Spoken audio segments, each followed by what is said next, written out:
જોઈએ છે. શું જોઈએ છે? સુખ જોઈએ છે, આનંદ જોઈએ છે, બીજું કાંઈ જોઈતો નથી. એ અંદર જ્યારે ના મળે ત્યારે એને બહાર ભટકવું પડે.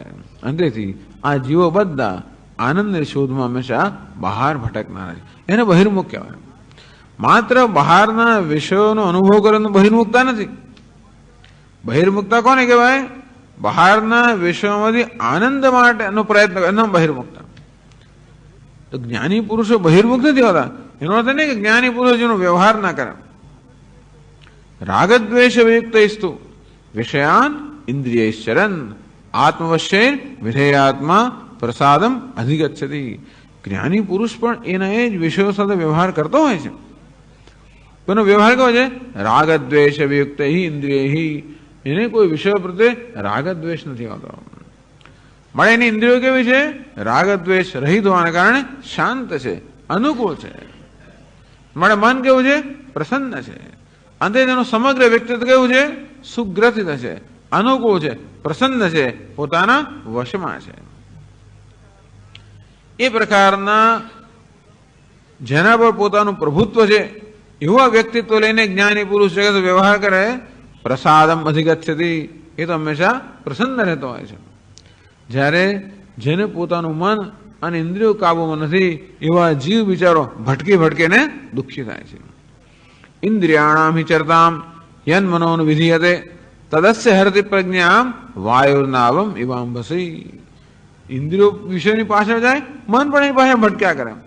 તો જે કંઈ વિવેક હોય એને પણ આ હરી જતો હોય છે. અને તેથી બહિર્મુક્તા એને કહેવાય કે સુખ માટે બહાર ભટકવું એનું નામ બહિર્મુક્તા. અને એ બહિર્મુક્તા શામાંથી આવી?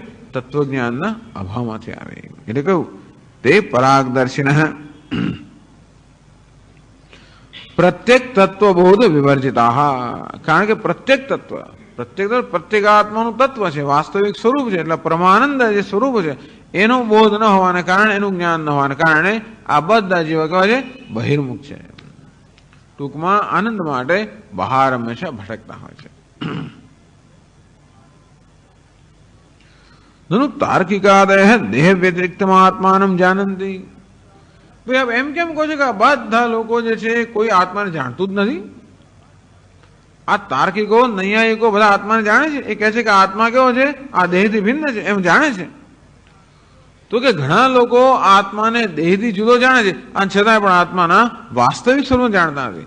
એ લોકો શું યોજના કરે? અમે અહીંયા કર્મ કરીને સ્વર્ગમાં જઈશું. બધા જાણે છે કે ભાઈ આ દેહ તો સ્વર્ગમાં જતો નથી. અને છતાં માણસ સ્વર્ગમાં જવાની અભિલાષા ધરાવતો એનો થઈ ગયો કે એના મનમાં એ તો જ્ઞાન છે કે આત્મા દેહથી જુદો છે. અને છતાંય પણ એ આત્માને કેવો માને છે? સુખની જરૂરિયાત વાળા માને છે. માટે સ્વર્ગમાં જવા ઈચ્છે છે ને, એનામાં ઈચ્છા છે. એ જ બતાવે છે કે એ માણસ અધૂરો છે. અધૂરાપણું આત્માનું માનવું એનું નામ જ છે તત્વજ્ઞાનનો અભાવ. આત્મા જે પૂર્ણ છે એને કોઈ અધૂરો માનવો એ જ બતાવ્યું તત્વજ્ઞાનનો અભાવ. કોઈ પણ ઈચ્છા જન્મી, કશું પણ મેળવવાની ઈચ્છા જન્મે, પ્રાપ્ત કરવાની ઈચ્છા જન્મે, સુખની ઈચ્છા જન્મી, સમજવું કે શેમાંથી જન્મી? અધૂરપમાંથી જન્મી. એ અધૂરપ શેમાંથી જન્મી? અજ્ઞાનમાંથી જન્મી. આ તો એવું છે ને, પેલા કે ગંગા નદીના કિનારે માણસ તરસ્યો જાય છે. ગંગા નદીના કિનારે માણસ કૂવો ખોદવા જાય ભાઈ પાણી માટે. મહેરું થઈ ગયું.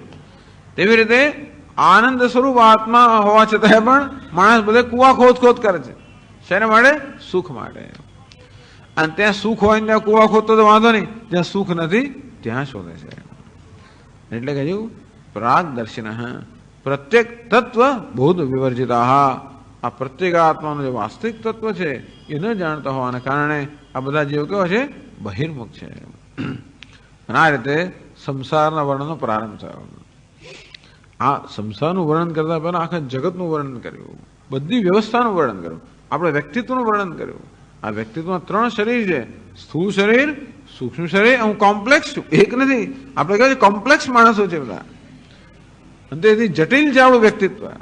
સ્થૂળ વ્યક્તિત્વ છે, સૂક્ષ્મ વ્યક્તિત્વ છે, બાજુ કારણ વ્યક્તિત્વ છે. જગતમાં પણ 3 પ્રકારની પદાર્થો છે: સ્થૂળ પદાર્થો, સૂક્ષ્મ પદાર્થો અને કારણરૂપ પદાર્થ. અને જગતનું વર્ણન કર્યું, આપણે વ્યક્તિત્વનું વર્ણન કર્યું, અને જોડે કહ્યું કે આત્માનું તત્વનું જ્ઞાન ન હોવાને કારણે કેવો મનુષ્ય બિચારો બહિર્મુખ હોય છે અને આ રીતે કેમ સંસાર જન્મ? સંસાર એટલે શું? આ જન્મ મૃત્યુનું ચક્ર. શેમાંથી ઉત્પન્ન થયું? બહિર્મુક્તામાંથી. એ કેમ ઉત્પન્ન થઈ? આત્માના અજ્ઞાનમાંથી. અને તેથી આત્માનું અજ્ઞાન આ સંસારનું મૂળભૂત કારણ છે. એ રીતે સંસારના વર્ણનો પ્રારંભ કરે છે. શેના માટે? મુક્ત કેમ થવાય એના માટે. તો પહેલા સંસાર સમજીએ, પછી ખબર પડે કે મુક્ત કેમ થવું. અચ્છા. ઓમ પૂર્ણમદ પૂર્ણમિદં પૂર્ણાત પૂર્ણમુદચ્યતે પૂર્ણસ્ય પૂર્ણમાદાય પૂર્ણમેવાવશિષ્યતે. ઓમ શાંતિ શાંતિ શાંતિ. શંકરં શંકરાચાર્યં કેશવં બાદરાયણં સૂત્રભાષ્યકૃતૌ વંદે ભગવन्तૌ પુનઃ પુનઃ. ઈશ્વરો ગુરુરાત્મેતિ મૂર્તિભેદવિભાગિને વ્યોમવદ્વ્યાપ્તદેહાય દક્ષિણામૂર્તયે નમઃ. ઓમ શાંતિ શાંતિ શાંતિ. હરિ ઓમ શ્રી ગુરુભ્યો નમઃ. હરિ ઓમ. એમ કહ્યું કે પ્રકૃતિ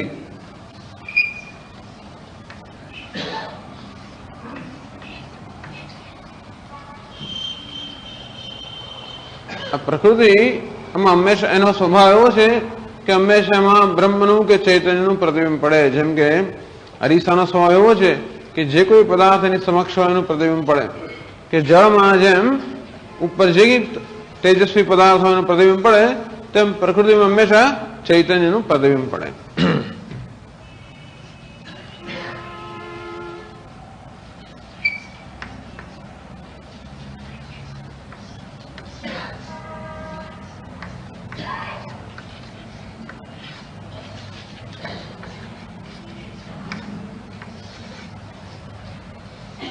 આ પ્રકૃતિ સત્વ રજસ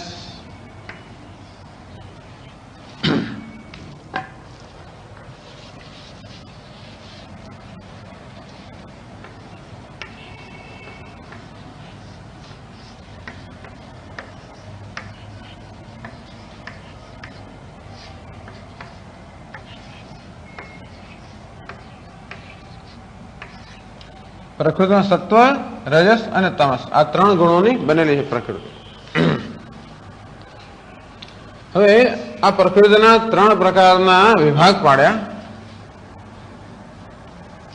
એક કયું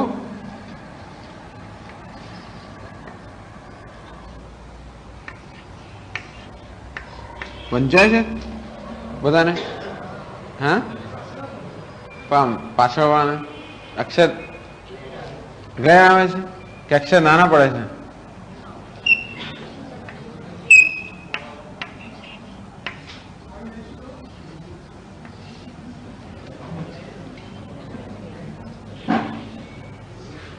પ્રધાન મલિન સત્વ પ્રધાન તમસ પ્રધાન. વિશુદ્ધ સત્વ કોને કહેવાય? જેમાં સત્વની પ્રધાનતા હોય.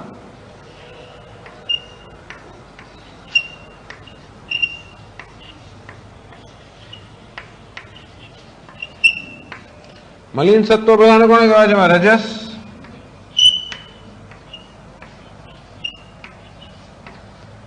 અને તમસની પ્રધાનતા.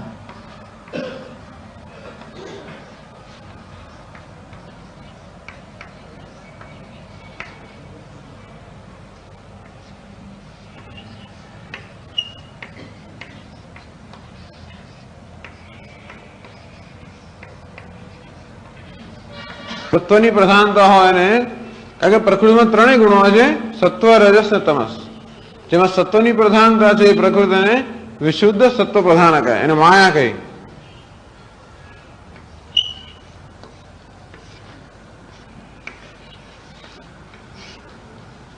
આ વચ્ચેની જે મલિન સત્વ પ્રધાન એને એમાં રજસ ને તમસ ને પ્રધાન છે એને અવિદ્યા કહી.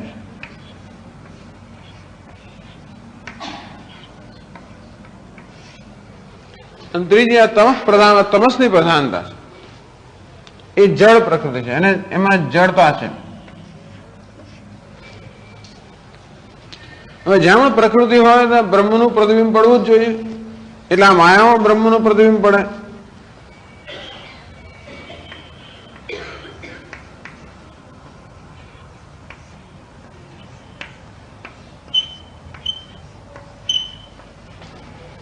અવિદ્યામાં બ્રહ્મનું પ્રતિબિંબ પડે,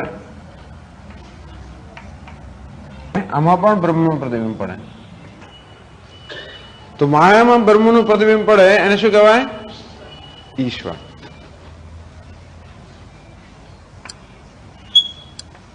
એકલી માયા નહીં પણ માયા અને બ્રહ્મનું પ્રતિબિંબ બે મળીને શું થયું? ઈશ્વર. અવિદ્યા અને બ્રહ્મનું પ્રતિબિંબ બે મળીને શું બને? જીવ.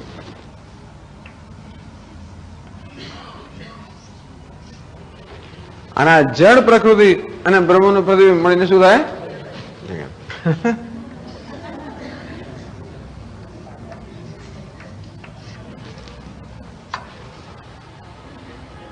બરોબર? બહુ એકદમ સ્પષ્ટ છે. જીવ, જગત અને ઈશ્વર ત્રણ વસ્તુઓ છે. ત્રણેય બ્રહ્મ જ છે, બ્રહ્મનું પ્રતિબિંબ જ છે ત્રણ. પણ એ બ્રહ્મ જુદા જુદા વેશ લે ત્યારે અવિદ્યાનો વેશ લે ત્યારે જીવ કહેવાય, માયાનો વેશ લે ત્યારે એને ઈશ્વર કહેવાય, અને જડ પ્રકૃતિનો વેશ લે ત્યારે એને જગત કહેવાય. આમ સમજાયું કે બધું જુદું જુદું દેખાતા હોવા છતાં પણ વાસ્તવમાં બધામાં કેવું ઐક્ય છે. વેશની ભિન્નતા હોવા છતાં પણ એ વેશ પહેરનાર જે છે એ કેવો છે? એક જ છે. એ બતાવ્યું. બરોબર? ભૂસી નાખો હોય બીજું આગળ વધો ને. હવે બધા નોટ લઈને આજે કઈ યાદ રહેવાનું નથી.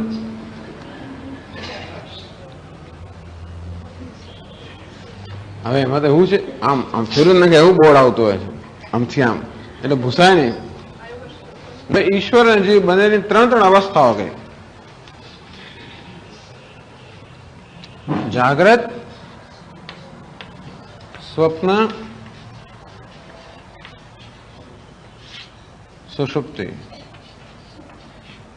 જાગ્રત અવસ્થામાં જીવ હોય એને શું કહેવામાં આવે છે? વિશ્વ. જીવને શું કહેવાય છે?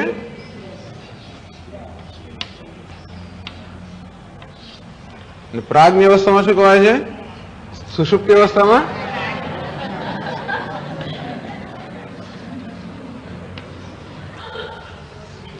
તો જાગ્રત અવસ્થામાં કયા શરીર સાથે તાદાત્મ્ય હોય છે?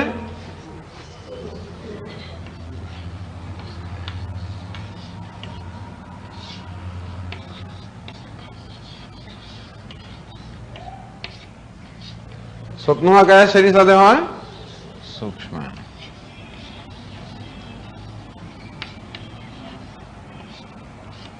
સુષુપ્તિમાં કારણ.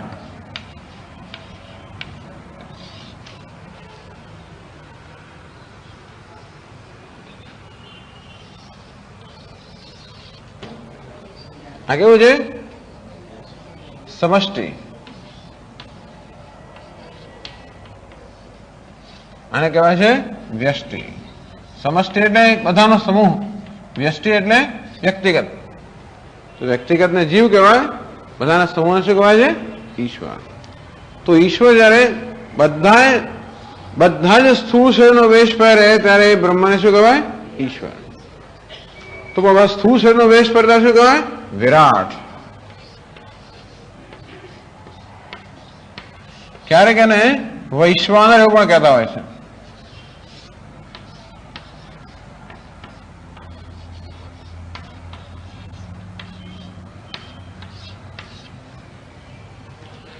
એ જ સમષ્ટિ જયારે સમષ્ટિ સૂક્ષ્મ શરીરનો વેશ પહેર્યો હોય ત્યારે શું કહેવાય છે? હિરણ્યગર્ભ. અને સમષ્ટિ કારણ શરીરનો વેશ માયાનો વેશ પહેર્યો તો કહેવાય ઈશ્વર. આ શબ્દો યા પણ આમ સરળ છે. સ્થૂળ, સૂક્ષ્મ અને કારણ ત્રણ દેહ છે ત્રણ વેશ છે. વ્યષ્ટિ એવો જયારે વેશ પહેરે વિશ્વ, તૈજસ, પ્રાજ્ઞ. સમષ્ટિ જેવો વેશ પહેરે ત્યારે વિરાટ, હિરણ્યગર્ભ, ઈશ્વર. ખરેખર આમ આમનું જવું છે. એટલે કે પ્રાજ્ઞ પહેલું, પછી તૈજસ, પછી વિશ્વ. કારણ કે કારણમાંથી કાર્ય જન્મે. સુષુપ્તિમાંથી આપણે સ્વપ્નમાં આવીએ, સ્વપ્નમાંથી જાગ્રતમાં આવીએ. એટલા જ માટે ગ્રંથિને પહેલા પ્રાજ્ઞ, પછી તૈજસ. એટલે પ્રાજ્ઞ જયારે સૂક્ષ્મ છે તાદાત્મ્ય ઉત્પન્ન કરે ત્યારે તાદસ સાધવાને કહેવાય તૈજસ. એ તૈજસ વાળી સ્થૂળ શરીર સાથે તાદાત્મ્ય સાથે ત્યારે કહેવાય વિશ્વ. વિશ્વ જયારે સમષ્ટિ સૂક્ષ્મ શરીર તાદાત્મ્ય સાથે ત્યારે હિરણ્યગર્ભ, સમષ્ટિ સ્થૂળ શરીર તાદાત્મ્ય સાથે વિરાટ. બરોબર. પછી સર્જનની પ્રક્રિયા બતાવી. પહેલા કારણ શરીર, એમાંથી સૂક્ષ્મ શરીર, એમાંથી સ્થૂળ શરીર.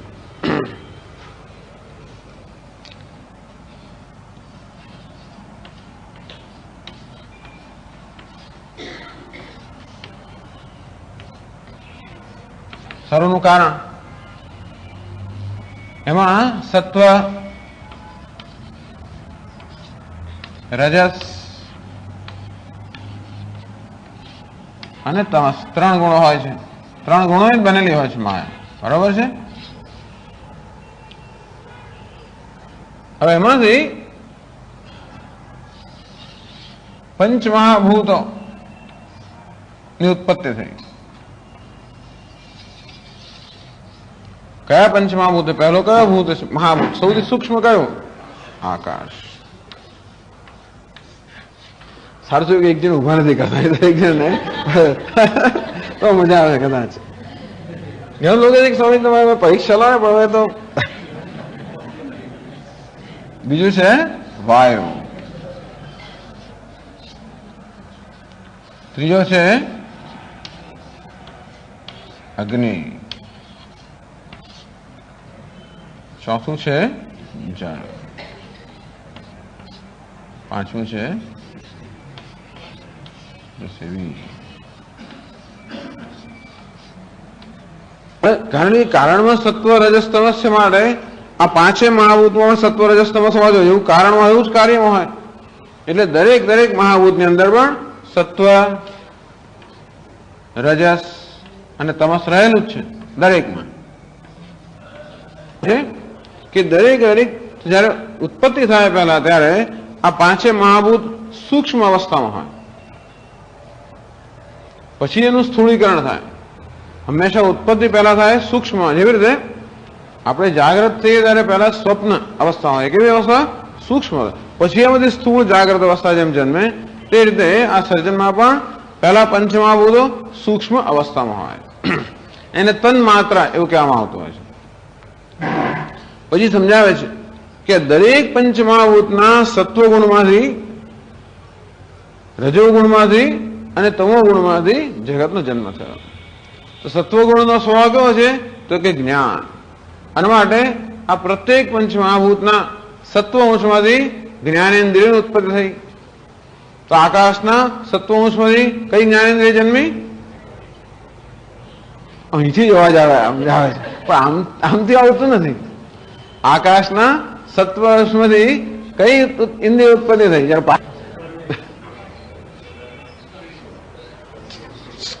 આપણી ત્વચા ઉત્પન્ન થઈ કે આંખો ઉત્પન્ન થઈ?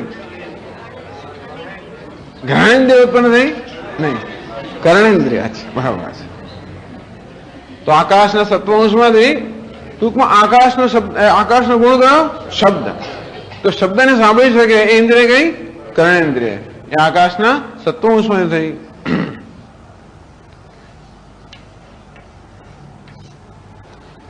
વાયુનો ગુણ કયો? તો કે સ્પર્શ. કઈ ઇન્દ્રિય સ્પર્શ કરે?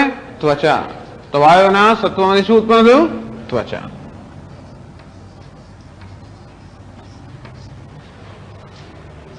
અગ્નિનો ગુણ કયો? તો કે રૂપ. અને કશાને રૂપ જોઈએ? ચક્ષુ. મળે અગ્નિના સત્વમાંથી ઉત્પન્ન થયું? ચક્ષુ. જળનો ગુણ કયો? તો કે રસ કે સ્વાદ, એટલે રસના.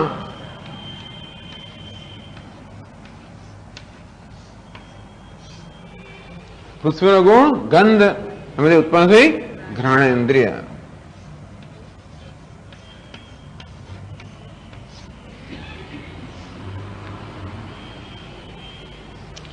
હવે આકાશનો રજોગુણ, તો રજોગુણમાંથી આકાશનો કયો શબ્દ, કયો ગુણ છે?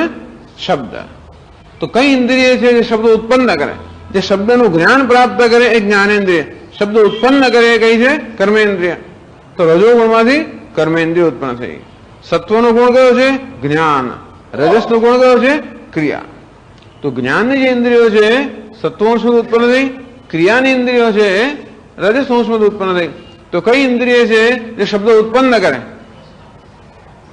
વાણી. એટલે રજોગુણમાંથી વાણી.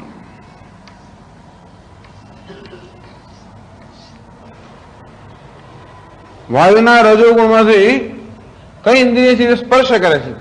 તો કે હાથ. બરાબર છે.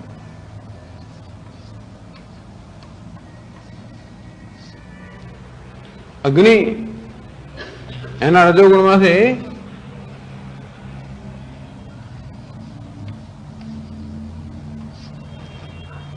જલ, એના રજોગુણમાંથી ઉપસ્થ,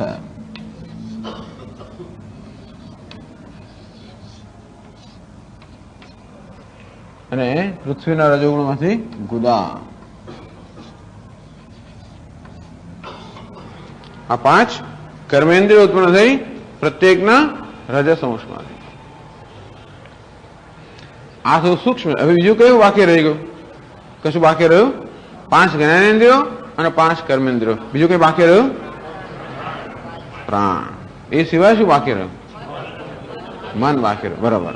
એટલે આ 5 તત્વના સામૂહિક સત્વંશમાંથી શું ઉત્પન્ન થયું? અંતઃકરણ.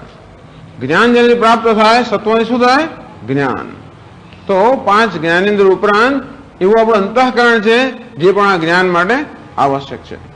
આપણી જ્ઞાનેન્દ્રિયની પાછળ મન હોય તો જ જ્ઞાન થઈ શકે. આમ કાનની પાછળ મન હોય તો જ આપણે સંભળાય, આંખની પાછળ મન હોય તો આપણે જોઈ શકીએ. અને તેથી આ જ્ઞાન પ્રાપ્ત કરવા મન તો આવશ્યક છે જ. હવે આ પ્રત્યેક જ્ઞાનેન્દ્રિય માત્ર એક એક વિષયનું જ્ઞાન પ્રાપ્ત કરી શકે. કાન ખાલી સાંભળી જ શકે, જોઈ ના શકે. આંખો જોઈ શકે, સૂંઘી ના શકે. જ્યારે મન કેવું છે? સાંભળી પણ શકે, જોઈ પણ શકે. આ મન બધી જ જ્ઞાનેન્દ્રિયો પાછળ છે. એટલા માટે મન શામાંથી બન્યું હોવું જોઈએ? તો કે બધાના સામૂહિક સત્વંશમાંથી. અને બધાના સત્વંશને ભેગા કરે તો શું બને? અંતઃકરણ.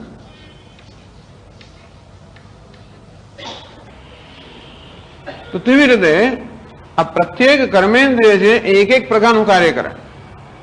વાણી બોલવાનું કાર્ય કરે, હાથ ગ્રહણ કરવાનું કાર્ય કરે, પગ ગમનનું કાર્ય કરે. પરંતુ એ બધાને ક્રિયાશક્તિ પ્રદાન કરનાર કોણ છે? પ્રાણ. અને આ પ્રાણ જે છે એ 5 કર્મેન્દ્રિયોની પાછળ હોય.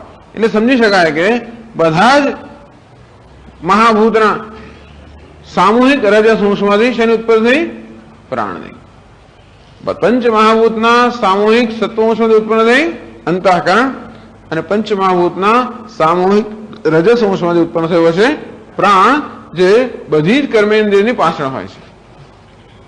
અને તેથી આમાંથી ઉત્પન્ન થયો પ્રાણ.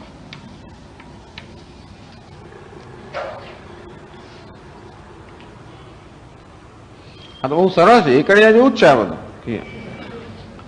આમાં કઈ અઘરું નથી. સરળ સમજાયું જ છે ને બધું. નહીં સમજાયું છે? કઈ પ્રશ્ન છે? કોઈ પ્રશ્ન કેમ પૂછાય? કદાચ એવું પૂછી શકાય, વાંધો નથી. બહુ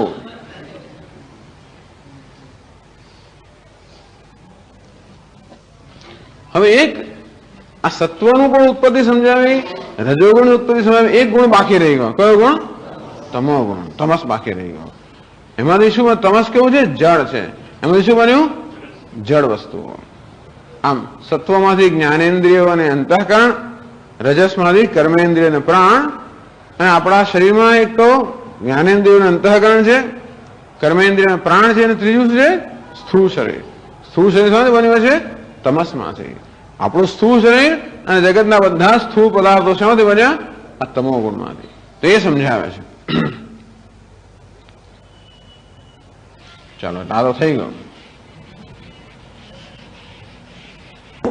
આ તમો ગુણમાંથી સીધે સીધી ઉત્પત્તિ થતી નથી, પરંતુ પહેલા પંચમહાભૂતો એનું સ્થૂળીકરણ થવું જોઈએ, એને પંચીકરણ કહે છે. અત્યારે માત્ર એક બધા શુદ્ધ તત્વ છે, એ દરેકનું પંચીકરણ થાય, અર્થાત બધામાં પાંચે પાંચ તત્વો આવી જાય ત્યારે દરેક તત્વ શું બને? સ્થૂળ બને. જ્યાં સુધી એ શુદ્ધ હોય ત્યાં સુધી કેવું હોય છે? સૂક્ષ્મ હોય છે. માત્ર જયારે એકબીજા સંયોજાય ત્યારે એ સ્થૂળ બને. અને માટે સ્થૂળીકરણની કે પંચીકરણની પ્રક્રિયા સમજાવે છે. પંચીકરણ શેમાં થાય છે? માત્ર તમાસ અંશમાં, માત્ર તમાસ અંશમાં જ પંચીકરણ થાય. તો એ પ્રક્રિયા સમજાવી કે પહેલા શું કરવાનું, તો કે આ દરેક દરેક જે પંચમહાભૂત છે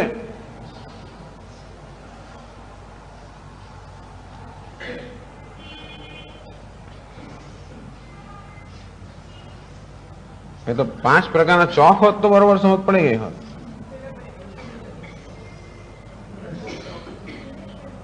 That's okay.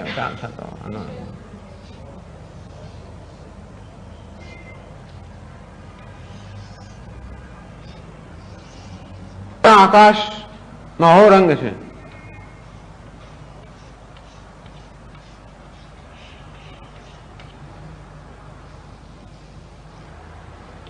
વાયુનો આવો રંગ છે એમ માની લો.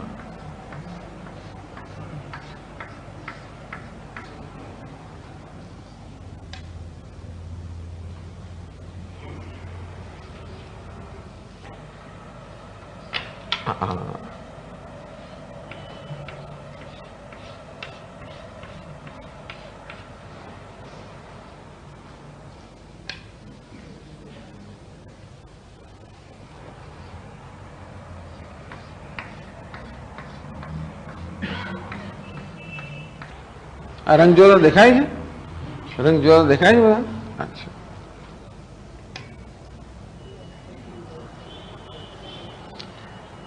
પાંચમો જુદો રંગ લાગતો નથી, ખાલી એ આઈડિયા સાથે ખાલી. બરાબર છે? આ 5 રંગ થઈ ગયા. હવે કે છે કે અડધો ભાગ અકબંધ રાખવાનો દરેકનો, જે મેં અત્યારે કલર વાળો બતાવ્યો. બાકીના અડધા ભાગનું શું કરવાનું? દરેકના 4 વિભાગ કરી નાખવાના. આવી રીતે કરવાનું કે આ દરેકનો જે એક એક અષ્ટમાંશ રહ્યો એ બીજા બીજા 4 મહાભૂતને વહેંચી આપવાનો. ટૂંકમાં આકાશના 3 જે છે, આકાશના 4000 ક્યાં જતા રહે? આ દરેકમાં જતા રહે. એટલે આકાશ જે છે, તો આ આકાશ હોય તો એ કઈ અહીંયા આવી ગયો, તે બીજે જતા રહે. આ વાયુના જે છે અહીંયા આવતો રહે.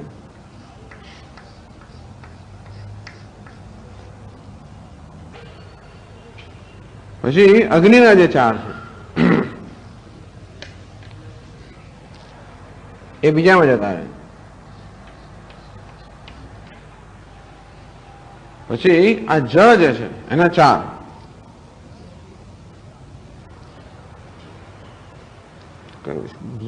ઓકે.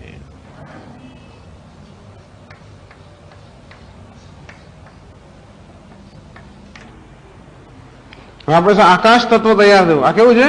પંચીકરણ થયેલું, પંચાત્મક. એટલે દરેકને 5 આત્મા છે. આ દરેક તત્વના 5 આત્મા છે. 5 કયા આત્મા છે? 5 વસ્તુઓ છે આમાં: આકાશ, વાયુ, અગ્નિ, જળ અને પૃથ્વી. આકાશ અડધું, 1 અષ્ટમાંશ વાયુ, 1 અષ્ટમાંશ અગ્નિ, 1 અષ્ટમાંશ જળ, 1 અષ્ટમાંશ પૃથ્વી. જેને આપણે વાયુ કહીએ છીએ, એમાં અડધો વાયુ, 1 અષ્ટમાંશ આકાશ, 1 અષ્ટમાંશ અગ્નિ, 1 અષ્ટમાંશ જળ, 1 અષ્ટમાંશ પૃથ્વી.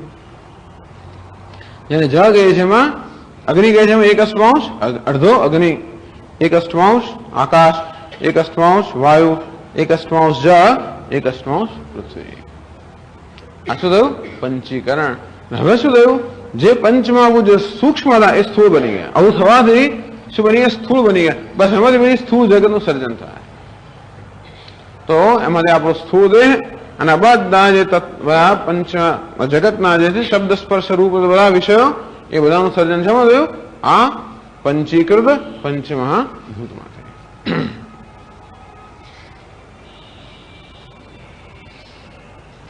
સમજાયું કે સ્થૂળ દેહની અંદર અભિમાન કરવાથી ચૈતન્યને વિશ્વ કહેવામાં આવે છે અને સમષ્ટિમાં વૈશ્વાનર કહે છે.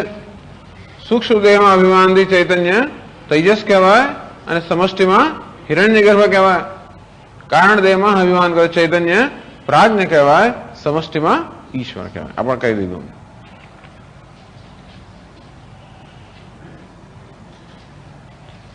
પછી 29મો શ્લોક છે, ફરી આપણે વાંચીએ 29મો શ્લોક.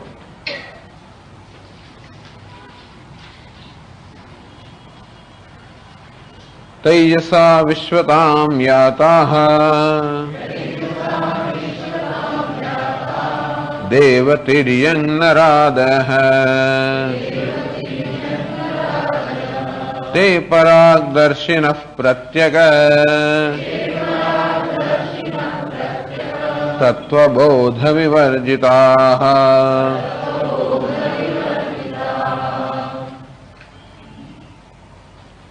તૈજસા વિશ્વતામ યાતાઃ.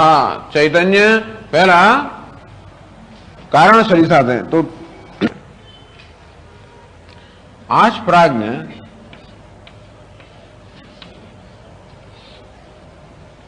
સૂક્ષ્મ શરીર સાથે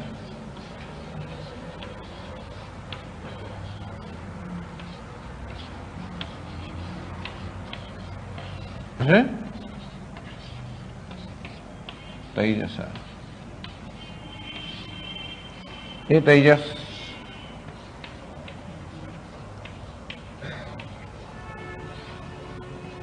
સ્થૂળ શરીર સાથે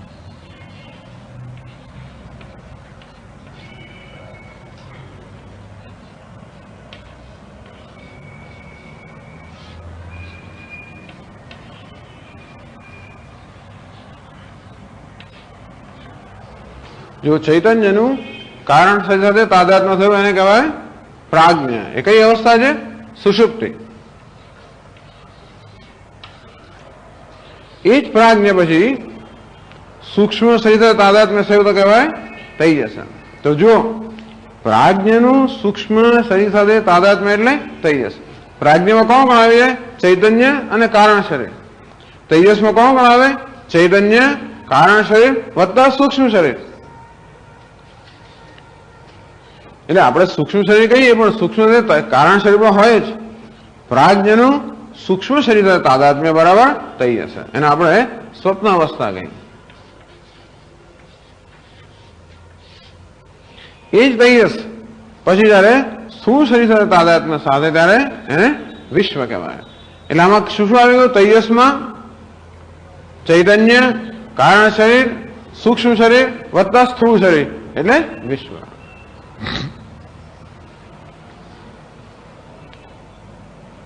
તૈજસમાં કોણ કોણ આવે? ચૈતન્ય વત્તા કારણ શરીર વત્તા સૂક્ષ્મ શરીર.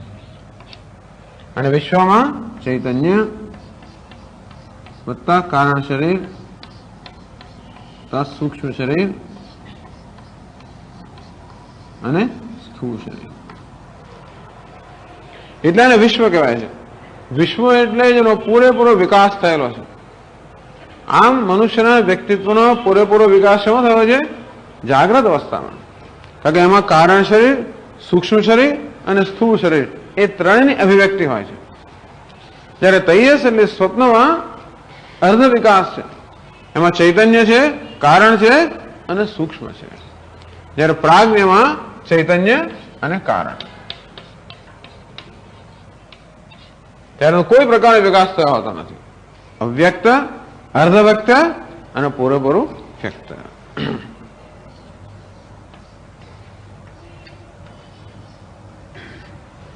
જાગ્રત, સુષુપ્તિ, સ્વપ્ન, જાગ્રત. એટલે આ સમજવા જેવું છે કે જાગ્રત અવસ્થાની અંદર જે જીવાત્મા કે ચૈતન્ય છે એનું કારણ, સૂક્ષ્મ અને સ્થૂળ ત્રણ શરીર સાથે તાદાત્મ્ય હોય. સ્વપ્ન અવસ્થામાં ચૈતન્યનું કારણ અને સૂક્ષ્મ શરીર સાથે તાદાત્મ્ય હોય. પ્રાજ્ઞનું માત્ર સુષુપ્તિમાં કારણ શરીર. એટલે અજ્ઞાન દરેકમાં છે. કારણ શરીર એટલે અજ્ઞાન અજ્ઞાન ત્રણેય અવસ્થાની અંદર છે. ખાલી સ્થૂળ સૂક્ષ્મ શરીર જે છે એ આ રીતે જુદા હોય છે. એટલે કહ્યું કે આ જે તૈયસ છે એ બધા વિશ્વતામ યાતા, તૈયસા વિશ્વતામ યાતા. આ તૈયસ બધા સ્થૂળ શરીરમાં તાદાદ સાથે વિશ્વ બની ગયા, જીવ બની ગયા. બધા જીવ જ છે, પણ જીવની પૂર્ણ વિકસિત અવસ્થા. એ કેવા છે બધા? તે પરાગદર્શિન. આ જીવ બધા કેવા છે? પરાગદર્શિન, બહિર્મુખ છે. કેમ? પ્રત્યેક તત્વ બોધ રહિતા. પ્રત્યેક તત્વ, પ્રત્યેક આત્માનો બોધ ન હોવાને કારણે આ બધા જીવ કારણ સૂક્ષ્મ અને સ્થૂળ શરીર સાથે તાદાત્મ્ય ધરાવતા આ જે જીવ કે વિશ્વ એ કેવો છે? બહિર્મુખ છે. કારણ કે એને પ્રત્યેક તત્વનું, પ્રત્યેક આત્માનું જ્ઞાન નથી.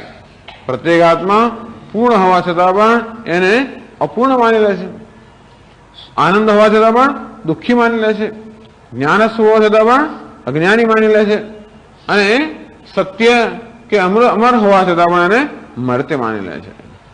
એને કારણે પછી એ મૃત્યુમાંથી મુક્ત થવા ઈચ્છે છે, અજ્ઞાનમાંથી મુક્ત થવા ઈચ્છે છે, અને દુઃખમાંથી મુક્ત થવા ઈચ્છે છે. ક્યાં જાય બિચારો? જગતમાં જાય. એને એમ કે કંઈક કરવાથી હું મૃત્યુમાંથી મુક્ત થઈશ, કંઈક કરવાથી અજ્ઞાનમાંથી મુક્ત થઈશ, કંઈક કરવાથી દુઃખમાંથી મુક્ત થઈશ. અને તેથી મુક્ત થવા માટે આપણે પ્રયત્ન કરતા હોય છે. તો જો કારણ શરીર સાથે તાદાત્મ્યને કારણે અજ્ઞાન, સ્થૂળ શરીર સાથે તાદાત્મ્યને કારણે મૃત્યુ, સૂક્ષ્મ શરીરને કારણે પણ અલ્પતા. અને તેથી અજ્ઞાન, દુઃખ અને મૃત્યુ આ ત્રણનો અનુભવ કરે છે. તો એમ માને છે કે હું અજ્ઞાની છું, દુઃખી છું, મર્ત્ય છું. આ ત્રણ શરીર સાથે તાદાત્મ્યથી આ ત્રણ પ્રકારના ભ્રમ ઉત્પન્ન થયા. અને તેથી જીવનમાં જે મનુષ્ય જે પ્રયત્ન કરતો હોય એની પાછળ આ ત્રણ પ્રકારની પ્રયત્ન હોય છે. ક્યાં તો માણસ દુઃખમાંથી મુક્ત થવાનો પ્રયત્ન કરતો હોય, ક્યાં તો અજ્ઞાનથી મુક્ત થવાનો પ્રયત્ન કરતો હોય, ક્યાં તો મૃત્યુમાંથી મુક્ત થવાનો પ્રયત્ન કરતો હોય. અસતોમાં સદગમય, તમસોમાં જ્યોતિર્ગમય, મૃત્યોરમાં અમૃતમ ગમય. તો આ પ્રકારે પ્રયત્ન કર્યા ગયા છે. કેવો બની ગયો? બહિર્મુખ બની ગયો. કોણ એને બહિર્મુખ બનાવે છે? અજ્ઞાન બહિર્મુખ બનાવે છે. બસ એ જ હવે સમજાવે છે પછીના શ્લોકોમાં. શ્લોકમાં ગયું તે પરાગદર્શિન પ્રત્યેક તત્વ બોધ વર્જિતા. આ જીવો જે છે વિશ્વ એ બધા બહિર્મુખ છે. કારણ કે પ્રત્યેક તત્વ એટલે કે આત્મ તત્વના બોધ એમનામાં નથી.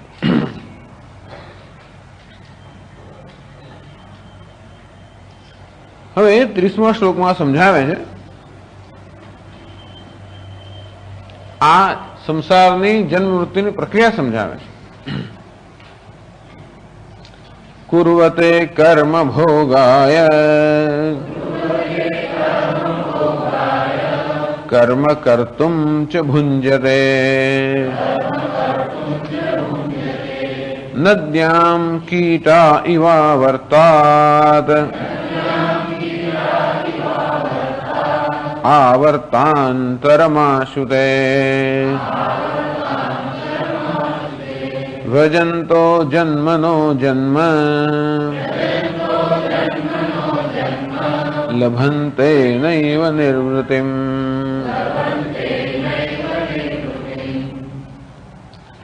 આ બિચારો સુખ માટે, જ્ઞાન માટે અને અમરતા માટે સતત પ્રયત્ન કરી રહ્યો છે. મુખ્યત્વે આ બધાની પાછળ એને સુખી થવું છે, આનંદ જોઈએ, સુખ જોઈએ. કુર્વતે કર્મ ભોગાય. આ જયારે મનુષ્ય દેહ ધારણ કરે અનેક પ્રકારના કર્મ કરતો હોય છે. અતએવ ભોગાય સુખાદિ અનુભવાય મનુષ્યાદિ શરીરાનિષ્ઠાય કર્મ કુર્વતે. મનુષ્યનું શરીર પ્રાપ્ત કરે શું છે? અનેક પ્રકારના કર્મ કરે. આમ કર્મ કરવાની સ્વતંત્રતા આ મનુષ્ય શરીરને જ છે. બીજા કોઈ બધા જીવો છે એમને કર્મ કરવાની સ્વતંત્રતા નથી. કારણ કે એ બધા પોતાની પ્રકૃતિ સંચાલિત છે. એક મનુષ્યને જ ભગવાને આવી સ્વતંત્રતા આપી છે જેથી એ ઈરાદાપૂર્વકનું કર્મ કરી શકે. બીજા બધા જીવજંતુઓ, પ્રાણીઓ પણ કર્મ તો કરતા હોય છે, છતાં પણ એ ઈરાદાપૂર્વકનું કર્મ નથી. એમાં કર્તૃત્વ ભાવના નથી. એ કર્મ પાછળ કોઈ પ્રકારનો વિચાર હોય, એની પાછળ અનેક પ્રકારનું આલોચન હોય કે આ પ્રમાણે કરીશ, આમ નહીં કરું, એવું નથી. બધા પોતાના સ્વભાવથી પ્રેરાઈને કર્મ કરતા હોય. એક મનુષ્ય જેવો છે જેને પોતાના સ્વભાવથી ઉપર ઉઠવાની પણ સ્વતંત્રતા છે, પરંતુ અજ્ઞાનને કારણે, બહિર્મુખ હોવાને કારણે એમ જ માને છે કે સુખ ક્યાં છે? અન્યત્ર છે, સ્વર્ગમાં છે, ધનમાં છે, સંપત્તિમાં છે. ધર્મ, અર્થ, કામ આ બધામાં સુખ છે એમ માની લે છે. એવું થાય છે ખરું? જો કે નથી થતું એવું પણ નહીં. આપણી પાસે કંઈ ન હોય, હું ગરીબ હોઉં, પીડાતો હોઉં ગરીબાઈથી, અને મને લોટરી લાગી જાય, એકદમ ધનવાન બધું, તો મને આનંદ થાય જ છે. એટલે સામાન્ય માની લઉં કે આનંદ શેમાંથી આવ્યો? ધનમાંથી આવ્યો. મારી પાસે કોઈ વસ્તુ ન હોય, ટેલિવિઝન ન હોય, અને તેથી હું ક્રિકેટ મેચ ન જોઈ શકતો, અને બીજા બધા જોયા કરતા હોય, અને તેથી મને દુઃખ થાય, અને એકદમ મને ટેલિવિઝન આવી તો કેવું છે? આનંદ થાય. એટલે આપણો અનુભવ પણ છે કે આપણે વસ્તુના અભાવમાં દુઃખી હોઈએ છીએ, અને આપણો ઈષ્ટ પદાર્થ કે આપણને ઈચ્છિત પદાર્થ પ્રાપ્ત હોય તો આનંદ થતો હોય. એટલે માણસ સામાન્ય રીતે એ પ્રકારના નિર્ણય પર આવે કે સુખ કે આનંદ ક્યાં છે? બહારના પદાર્થોમાં છે. ઇન્દ્રિયના પદાર્થોમાં હોય, લાગણીના પદાર્થોમાં હોય, બુદ્ધિના કે અહંકારના પદાર્થોમાં હોય, એમ આ બધા પદાર્થોની અંદર સુખ છે એવી માન્યતા જન્મથી લઈને આવેલો છે. એટલે એમાં કોઈ વિચાર કરવાની આવશ્યકતા પણ નથી. એવું નથી કે આપણે બેસીને વિચાર્યું છે કે ત્યાં સુખ છે. એ પ્રકારની વાસનાઓ કે સંસ્કાર લઈને જ આપણે આવેલા છે. અને તેથી કુર્વતે કર્મ ભોગાય, ભોગ એટલે કે સુખ વગેરેનો અનુભવ કરવા માટે આ મનુષ્ય કર્મ કરે છે. કર્મ કરવાથી મને કર્મનું ફળ પ્રાપ્ત થશે, અને થાય પણ ખરો. એને કારણે હું સ્વર્ગમાં જઈશ કે એ પ્રકારે જે પ્રકારના સુખની કલ્પના હોય એ પ્રકારનું હું ફળ પ્રાપ્ત કરીશ. અને તેથી મનુષ્ય આ પ્રકારે સુખરૂપી ફળ પ્રાપ્ત કરવા માટે કર્મ કરે છે. દરેક જણ જુદું જુદું કર્મ કરતું હોય, દરેકનો સુખનો ખ્યાલ જુદા જુદા પ્રકારનો જ પાછો. સુખ શેમાંથી મળે એનો ખ્યાલ તુંડે તુંડે મતિર ભિન્ના. જેટલા તુંડ છે એટલે જેટલા મસ્તક છે એટલા ખ્યાલો જુદા જુદા છે. એટલા જ માટે માણસ જુદું કર્મ કરે છે. દરેકને ઘરમાં રસોઈ તો પૂછો તો બધાને કઈ કઈ જુદું હોય. એક જણા મગ બનાવે, એક જણા અડદ બનાવે, કઈ જુદું જુદું હોય. શાકનું કોમ્બિનેશન કઈ જુદું હોય, અને એકને એક શાક બનાવે તો પણ એની બનાવવાની રીત જુદી જુદી હોય. કોઈ અંદર ખાંડ નાખે, કોઈ મીઠું નાખે, કોઈ ખટાશ નાખે, કોઈ આમ એમ કરી કરીને જુદું જ હોય બધું. કેમ? કારણ કે દરેકની આ સુખ માટેનો ખ્યાલ, સુખના સાધન માટેનો ખ્યાલ જુદા પ્રકારનો હોય. એટલે દરેક જણ જુદા પ્રકારનું કર્મ કરતું હોય. શેના માટે? બધા કર્મ શેના માટે કરે છે? સુખ માટે જ કરે છે. આપણને લાગે આવું તો કે થતું સુખ માટે, પણ એની દ્રષ્ટિએ એમાંથી સુખ મળતું હોય. આપણે કોઈ ભાઈ આમાં ખાંડ ના નાખે, મીઠું ના નાખે, આમ ના, તો કે એમ જ થાય તો એ તો ભાવે. એટલે કઈ વસ્તુ ભાવે ને કઈ વસ્તુ ના ભાવે એ બધાના ખ્યાલ દરેકના જુદા હોય છે. અને તેથી બધા લોકો પોતપોતાના ખ્યાલ પ્રમાણે કર્મ કરતા હોય છે. શેના માટે? જેથી કર્મના પરિણામે મનુષ્ય સુખ ભોગવી શકે. પછી કહે છે કર્મ કરતું છે ભુંજતે. થાય છે શું કે સુખ તો એને પ્રાપ્ત થાય. પુણ્ય કર્મ કરે તો એના પરિણામે સુખ જરૂર પ્રાપ્ત થાય. એ સુખનો અનુભવ કરે એટલે સુખના સંસ્કાર જન્મે. એ સંસ્કાર વળી બાજુ કર્મ કરાવે. શા માટે હું સુખ પ્રાપ્ત કરવા અમુક પ્રકારનું કર્મ કેમ કરતો હોઈશ? કારણ કે એ પ્રકારના સંસ્કાર માનવા પડેલા છે. જે પ્રકારના સંસ્કાર જેનામાં પડ્યા હોય એ પ્રમાણે માણસ કર્મ કરતો હોય. તેથી દરેકની કર્મ કેમ? કારણ કે શેમાંથી સુખ મળે છે? કોઈને લીમડાના રસમાંથી સુખ મળ્યું હોય તો એ પ્રકારના સંસ્કાર, એ પ્રકારનું કર્મ કરે. કોઈને સુદર્શન ચૂર્ણમાંથી મળ્યો તો એ પ્રકારનું કરે. કોઈને કારેલામાંથી મળ્યું એ પ્રકારનું કર્મ કરે. કારેલા બહુ ભાવે, ઘણા ટામેટા બહુ ભાવે, ઘણા આ બહુ ભાવે. અને તેથી જે પ્રકારના સંસ્કાર પડ્યા હોય એ સંસ્કાર આપણે કર્મ કરાવતા હોય છે. ટૂંકમાં મને કોઈ પૂછે કે સ્વામી શું રસોઈ બનાવી છે, હું ફટફટ બે ચાર વસ્તુ કહી દઉં કે ઢોકળા બનાવો, આ બનાવો, તે બનાવો. કેમ? કારણ કે એવો સંસ્કાર છે. બીજાના બીજા સંસ્કાર હોય, ત્રીજાના ત્રીજા સંસ્કાર હોય. કયા પ્રકારના વસ્ત્રો ગમશે એમાં પણ મારા સંસ્કાર છે. કયા પ્રકારનું ભોજન ગમશે? સંસ્કાર છે. કયા પ્રકારનું મકાન ગમશે? સંસ્કાર. દિવાલો કયા પ્રકારના ફોટા ગમશે? સંસ્કાર. કયા પ્રકારનું સંગીત ગમશે? સંસ્કાર. કયા પ્રકારની ચંપલ ગમશે? સંસ્કાર. આમ કોઈ વસ્તુની પસંદગીમાં શું હોય છે? સંસ્કાર. અંતેથી હું કર્મ કરું છું શાના માટે? સુખ માટે. પણ સુખનો ખ્યાલ શેમાંથી આવ્યો? પૂર્વના અનુભવમાંથી. આમ પૂર્વમાં જે અનુભવ કરેલા છે એને કારણે સુખના કયા સુખને શેને સુખ કહેવાય? તો શેમાંથી સુખ પ્રાપ્ત થાય? એ પ્રકારના સંસ્કાર શેમાંથી જન્મે? પૂર્વના અનુભવમાંથી. ટૂંકમાં માણસ જયારે વિશ્વનો ભોગ કરતો હોય ત્યારે એને કારણે જે સુખ જન્મતું હોય એ સુખ એનામાં સંસ્કાર મૂકી જતો હોય છે. એને સંસ્કાર ભવિષ્યમાં એને એ જ પ્રકારનું કર્મ કરાવે છે. શેને માટે લાઈનો લાગતી હોય? ઘણી વાર પેલા રેસ્ટોરન્ટમાં લાઈનો લાગતી હોય છે. શેને માટે? તો કે દહીંવડાની લાઈન લાગી ફલાણી જગ્યાએ. એક જગ્યાએ મને સમોસા મળે અમુક જગ્યાએ, અમુક રેસ્ટોરન્ટ આમ પ્રસિદ્ધ હોય, લોકો લાઈનમાં ઉભા રહે. એક વાર આપણે ગયા હોય ત્યાં દહીંવડા ખાધા, બસ પછી આપણે બીજે કશે ભાવે જ નહીં. જયારે દહીંવડાનો વિચાર તરત ત્યાં જ જઈએ. એ કર્મ થયું. શું કર્મ થયું? એ જગ્યાએ જવાનું કર્મ થયું. એ કોણે કરાવ્યું? ભૂતકાળમાં એટલે અમારો પગ પેલી બાજુ ક્યાં ચાની દુકાને જ જાય. સંસ્કાર પડ્યા કે એ ચા એટલે બસ બીજું કોઈ ચા ભાવે નહીં. પેલો ચામાં એવા કઈ પાંદડા એવું ઉકાળતો હશે ગમે પણ એટલે કશું થાય અંદર અંતેથી એ સંસ્કાર પડ્યા ત્યાં જ જાય. આશ્ચર્યની વાત છે કે માણસ કર્મ શેના માટે કરે છે? ભોગ માટે. અને ભોગ શેના માટે કરે છે? કર્મ માટે. કારણ કે આ ભોગ કરવાથી સંસ્કાર જન્મે. એ સંસ્કાર વળી પાછળની પાસે કર્મ કરાવે. જો વિપરીત સંસ્કાર જન્મે તોય કર્મ કરાવે, વિપરીત સંસ્કાર જન્મે તોય કર્મ કરાવે કે ભાઈ મારે આમ નથી જોઈતું, કદાચ આપણી સામે આવે તો મને ટાળવાનું કર્મ કરીએ. એટલે એ આપણને કદાચ અનુભવ કરીને દ્વેષ પણ જન્મે. કદાચ કોઈ જગ્યાએ ખાસ લઈ ગયા હોય ને આપણે એવો ત્રાસ થઈ ગયો તો દ્વેષ જન્મે. ફરીવાની વાત આવે તો કે મારે નથી જોઈતું, એમ કરીને પણ કર્મ જન્મે. આમ આપણામાં આપણે જે અનુભવ કરતા હોય છે એ અનુભવથી સુખ અને દુઃખના અનુભવ થતા હોય. સુખમાંથી આપણો રાગ જન્મે, દુઃખમાંથી દ્વેષ જન્મે. આ રાગ અને દ્વેષ બંને ભવિષ્યમાં આપણી પાસે કર્મ કરાવતા હોય છે. એટલે કે છે કુર્વતે કર્મ ભોગાય કર્મ કર્તુમ તે ભુંજતે. આ માણસ કર્મ કરે છે જેથી એને ભોગના વિષયો પ્રાપ્ત થાય. એનો પછી એમાંથી સુખ દુઃખનો અનુભવ કરે, એમાંથી સંસ્કાર પડે. એ સંસ્કાર વળી પાછા એની પાસે કર્મ કરાવે. એટલે જ કહે છે દેવાદ શરીર તત્ત ફલમ ભુંજતે. માનો કે માણસ સ્વર્ગ માટે કર્મ કરતો હોય તો અગ્નિહોત્ર વગેરે કર્મ કરવાને કારણે ધારો કે સ્વર્ગ નામનું સ્થળ છે, એ સ્વર્ગમાં એને પછી ત્યાં સ્થાન મળ્યું. ઘણા બધા વર્ષો સુધી સ્વર્ગમાં રહ્યો અને એ પ્રકારના ભોગના સંસ્કાર પડ્યા. હવે પાછો મનુષ્ય રૂપે જન્મે તો કેવા કર્મ કરશે? એ જ વસ્તુ પ્રાપ્ત કરવા માટે. અંતેથી આપણે ખબર પણ ના પડે પણ મને અગ્નિહોત્ર કરવાનું બહુ મન થાય છે. કેમ મન થાય છે?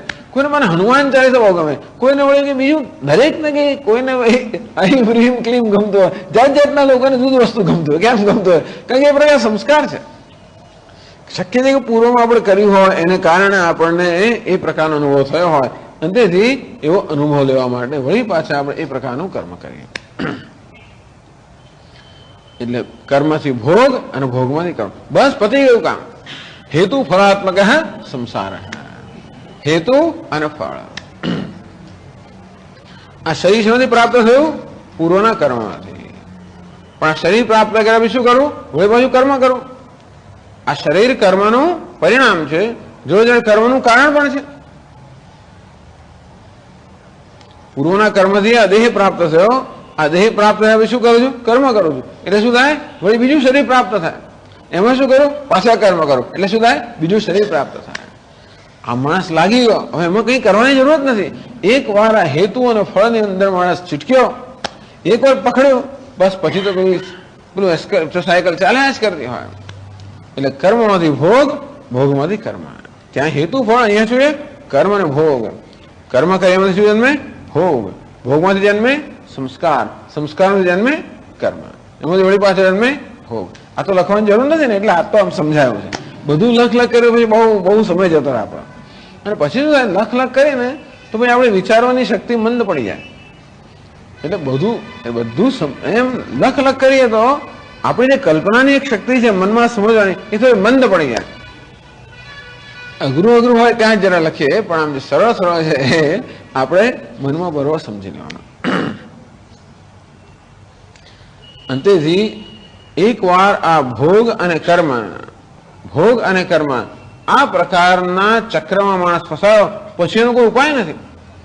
કારણ કે પેલા જેમ જેમ સુખ મળતું જાય તેમ તેમ સંસ્કાર પડતા જાય, તેમ તેમ કર્મ કરાવતું જાય, વળી પાછું સુખ મળતું જાય, વળી પાછું સંસ્કાર પડે, વળી પાછું કર્મ કરે, એમ કરી કરીને માણસ પેલો બહિર્મુખ મનુષ્ય ક્યારેય બહાર ના આવે. એટલે કે છે નદ્યામ કીટા ઇવાવર્તાત આવર્તાંતરમાશુતે વ્રજંત. અંતેથી નદીમાં જેમ કીડો હોય, નદીમાં શું હોય? વમળ હોય. આ બિચારો કીડો વમળમાં ફસાયો, ખૂબ પ્રયત્ન કરે વણોથી નીકળો ના નીકળો, બીજા વણમાં ફસા. આવર્તાંતરમ. આવર્ત એટલે કે વમળ. તો ઘણી વાર કીડાની બિચારે, કારણ કે કીડાને સ્વતંત્રતા નથી. કીડો જે છે એ નદીના પ્રવાહમાં તણાઈ રહ્યો છે. કીડાને નદીના પ્રવાહમાંથી મુક્ત થવાની સ્વતંત્રતા નથી, કારણ પ્રવાહ એટલો બધો પ્રબળ છે કે બિચારો કીડો નદીના પ્રવાહમાં તણાઈ રહ્યો છે. અને તેથી પ્રવાહને જ્યાં પણ લઈ જાય ત્યાં જાય. એને પ્રવાહ ક્યાં લઈ જાય? એક વળમાં લઈ જાય. ખૂબ ઘુમરીઓ ખાય, ખૂબ બિચારો બેભાન થઈ જાય અને માર છૂટ્યો ત્યાં પ્રવાહને બીજે ક્યાં લઈ જાય? બીજા વામમાં. એમાંથી વળી ત્રીજા વામમાં. એમ કરતા કરતા આવર્તાંતરમ આશુતે. એમાં કોઈ પ્રકારનું પાછી વચ્ચે જગ્યા જ નથી હોતી. એક વળમાંથી છૂટ્યા ન છૂટ્યા અને ઝડપથી બીજા વળમાં ફસાયા. આશુ ઝડપથી. તો જેમ એ પેલા કીડાની જે હાલત થાય, કીડો જે આવી રીતે નદીના પ્રવાહની અંદર તણાઈ રહ્યો છે અને જે પ્રકારની અસહાય અવસ્થામાં હોય છે, એને કારણે જે એક પછી બીજા વળવાની અંદર ફસાતો સતત દુઃખ અનુભવતો હોય, તે જ રીતે આ બિચારા જીવ પણ કયા પ્રવાહ ફસાયા? આ ભોગ અને કર્મના પ્રવાહ ફસાયા. આ કર્મ અને ભોગનો પ્રબળ પ્રવાહ છે. અજ્ઞાનને કારણે મનુષ્ય ફસાયો. અજ્ઞાનને કારણે ફસાયો. માણસ કેવો બની ગયો? અસહાય બની ગયો. અત્યારે મારામાં કયા પ્રકારના વિચાર જન્મવાના? જે પ્રકારના સંસ્કાર હોય તેવા જ. એની પ્રકારે કર્મ વળી પાછા એવા એ સંસ્કાર પ્રબળ થાય, વળી પાછા મારામાં એવા જ કર્મ કરાવે, વળી પાછા સંસ્કાર પ્રબળ થાય. એમ કરી કરીને એક દેહમાંથી આપણે ત્યાં વમણ એટલે શું? આ એક દેહ પ્રાપ્ત થયો એટલે વમણમાં ફસાયો. દેહ પ્રાપ્ત એટલે જન્મ આવે એટલે શું થયું? વૃદ્ધિ આવે એટલે શું? વૃદ્ધાવસ્થા એટલે શું? મૃત્યુ, વ્યાધિ. ટૂંકમાં એક જન્મ પ્રાપ્ત થયો એટલે બધી જન્મ, મૃત્યુ, જરા, વ્યાધિ, આ બધા દુઃખના ચક્રમાં ફસાય માણસ. અવિદ્યા, અસ્મિતા, રાગ, દ્વેષ, અભિનિવેશ, આ બધા ક્લેશોથી ઘેરાયેલું જીવન છે. એને શેની સાથે સરખાવ્યું? વમણ સાથે સરખાવ્યું. માંડ વમણમાંથી છૂટ્યો અને એમાં કોઈ પ્રકારનો પછી એને ત્યાં જરા રાહત છે તો કે નહીં. જેવો આમાંથી છૂટ્યો પેલા સંસ્કાર કર્મ કર્યા છે અને ભોગના સંસ્કાર તરત એને ક્યાં લઈ જાય? બીજી ઉપાધિમાં લઈ જાય અને બીજા વમણમાં તે વળી પાછું કર્મ કરે, વળી પાછું ભોગના સંસ્કાર પડે, વળી પાછી ત્રીજા જન્મમાં. એમ કરીને કહે છે વ્રજંતો જન્મનો જન્મ લભંતે. આ બિચારા જીવો પેલા અસહાય કીડા જેવા, કીડાઓ જેમ નદીના પ્રવાહમાં તણાતા હોય તેવા જીવનના પ્રવાહમાં તણાઈ રહ્યા છે. કયો પ્રવાહ? કર્મફળ. એમ કરીને કર્મ અને ભોગના પ્રવાહમાં તણાઈ રહેલા આ જીવો જન્મ એક જન્મમાંથી બીજા જન્મ લભંતે પ્રાપ્ત થાય છે. નૈવ નિવૃત્તિ, પણ ક્યારે પણ નિવૃત્તિ જુદું અને નિર્વૃત્તિ જુદું. નિવૃત્તિ એટલે નિવૃત્તિ એટલે શું? સુખ. તો નિર્વાણ જેને કહેવાય છે એનું નામ એને જ કહે છે નિર્વૃત્તિ. તો નિર્વાણ એટલે સુખ કે મોક્ષ, ક્યારે પણ મુક્તિ પ્રાપ્ત ના કરાય. આનું નામ જ બંધન. મનુષ્ય પોતાના સ્વભાવથી પ્રેરાય અસહાય રીતે એક જન્મમાંથી બીજા જન્મ, આપણે પોતાની સ્વતંત્ર જતા તો વાંધો નહીં.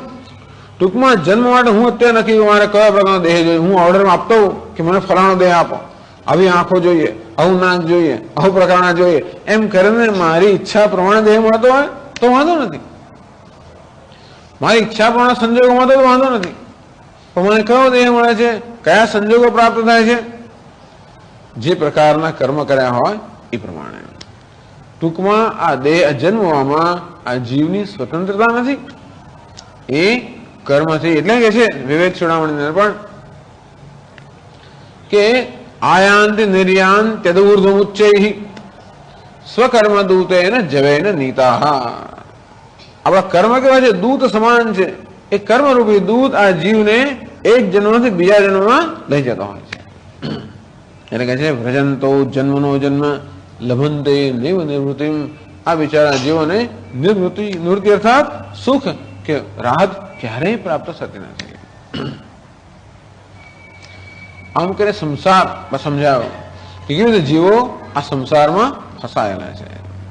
શેને કારણે? અજ્ઞાનને કારણે. અજ્ઞાનને કારણે તત્વનો બોધ નથી. તત્વનો બોધ ન હોવાના કારણે આત્માનું જ્ઞાન નથી. એને કારણે ભ્રમ છે. અને જ્યાં સુખ નથી ત્યાં સુખના દર્શન, જ્યાં જ્ઞાન નથી ત્યાં જ્ઞાનના દર્શન, જ્યાં મુક્તિ નથી ત્યાં મુક્તિના દર્શન, જે અનિત્ય છે ત્યાં નિત્યના દર્શન, જે મિથ્યા છે ત્યાં સત્યના દર્શન. તેથી એ બિચારો આમાં ફસાયેલો રહે છે. ત્યાં એનું ક્યારે અંત જ નથી. જે વસ્તુ જ્યાં છે, જેવી રીતે પેલો માણસ તળાવમાં કૂદકા માર્યા જ કરે. એ તળાવમાં પાણી પીવા મળે ગયો અને પાણી પીતા નજર કરી તો નીચે એક સોનાનો હાર હતો. તરસ બરસ બધું ભૂલી ગયો અને બસ કાછોડો વાળે સીધો પડ્યો હતો અંદર શેમાં? પાણીમાં. છેક અંદર ગયો, હાથમાં હાર આવે અને જતો રહે. વળી પાછો ઉપર આવ્યો, વળી પાછો ગયો. કેટલી વાર પાણીમાં ડૂબકી મારી પણ પેલો સોનાનો હાર એના હાથમાં આવે જ નહીં. એ તો નસીબ જોગે બીજો મુસાફર પસાર થતો હશે. એ પણ ત્યાં પાણી પીવા આવ્યો અને પૂછ્યું કે હાર નીચે છે, મને કેમ મળતો નથી? તો કે જ્યાં છે ત્યાં લેવા જાય તો મળે ને. હાર ક્યાં છે? તો કે ઉપર છે, પેલા ઝાડની ડાળી પર હાર લટકે છે. પાણીમાં એનું પ્રતિબિંબ છે. એ પ્રતિબિંબ પકડવાનો પ્રયત્ન કરે, કોઈ દિવસ ના મળે. અને જ્યાંથી પ્રતિબિંબને સાચું મળે ત્યાં સુધી માણસ પડ્યા જ કરવાનો. અને ત્યાં સુધી સત્ય છે એનાથી એ જ્ઞાનથી વંચિત રહી જવાનો. અને તેમ દુનિયામાં સુખનું બધાને પ્રતિબિંબ દેખાય છે અને આપણે ફાફા માર્યા જ કરીએ છીએ. એક જન્મની ડૂબકીઓ માર્યા જ કરે જન્મથી. જ્યાં સુધી વિવેક ન જન્મે કે હું જ્યાં શોધી રહ્યો છું ત્યાં એ વસ્તુ નથી, એ અન્યત્ર છે. પ્રતિબિંબ છે એટલે ક્યાંક તો હોવી જોઈએ. જળની અંદર હારનું પ્રતિબિંબ દેખાય પણ ક્યાંક હોવું જોઈએ. તેમ જગતમાં પણ સુખ દેખાય છે ક્યાંક હોવું જોઈએ, પણ ક્યાં છે? એ ત્યાં નથી, આત્મામાં. વિશ્વમ દર્પણ દૃશ્યમાન નગરી તુલ્યમ. જેમ દર્પણની અંદર નગરી દેખાતી હોય એ ત્યાં નથી, બીજે છે. તેમ જગતમાં જે સુખ દેખાય છે એ ત્યાં નથી, આત્મામાં. આ પ્રકારનો વિવેક જયારે જન્મે ત્યારે મનુષ્ય અંતર્મુખ બને, ત્યારે એનામાં વૈરાગ્ય જન્મે. અને એવમ સંસારાવત્તિમ અભિધાય.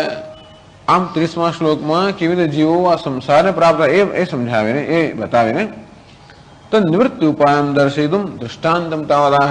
તો કેવી રીતે સંસાર નિવૃત્તિ પ્રાપ્ત થાય એના પહેલા આ દૃષ્ટાંત સમજાવે છે. પેલા જીવનું દૃષ્ટાંત છે ને, પેલા જીવડા ફસાઈ ગયા, કીડા કેવી રીતે નદીના પ્રવાહમાં તણાતા જાય અને એક વળમાંથી બીજા વળમાં પ્રાપ્ત થાય, પછી ક્યારેય વળમાંથી છૂટા થાય. 31મા શ્લોકમાં એ સમજાવે છે.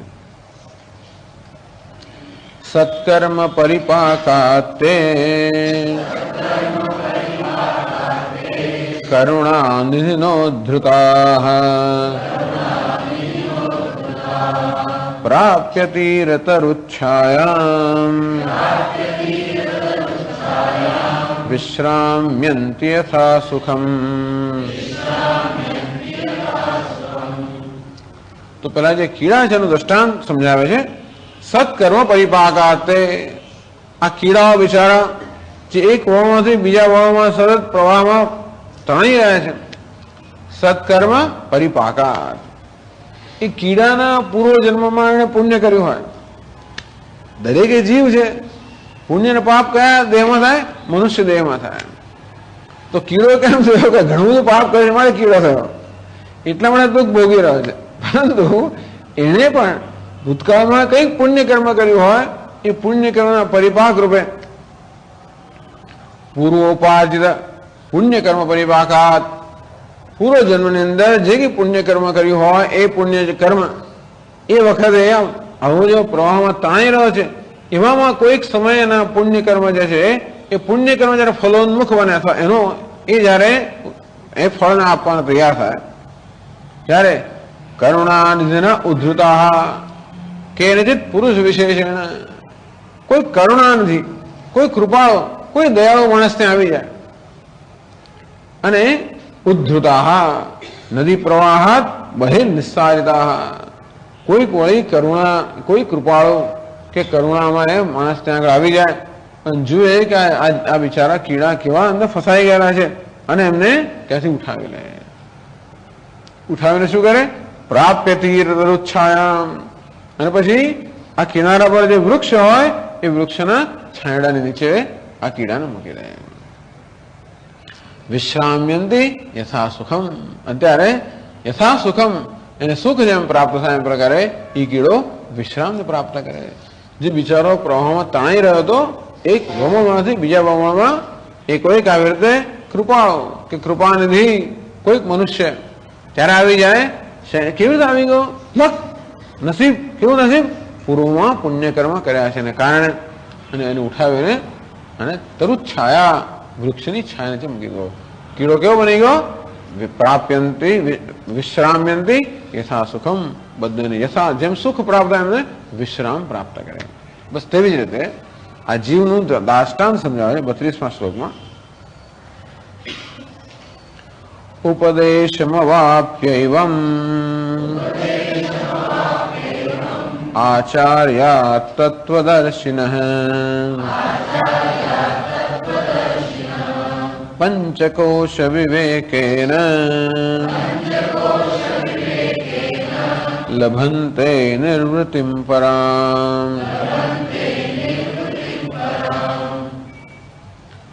ઉપદેશમ અવાપ્ય એવં આચાર્યાત તત્વદર્શિનઃ પંચકોશ વિવેકેન લભન્તે નિવૃત્તિમ પરામ. તત્વદર્શિનઃ આચાર્યાત એવં ઉપદેશમ અવાપ્ય.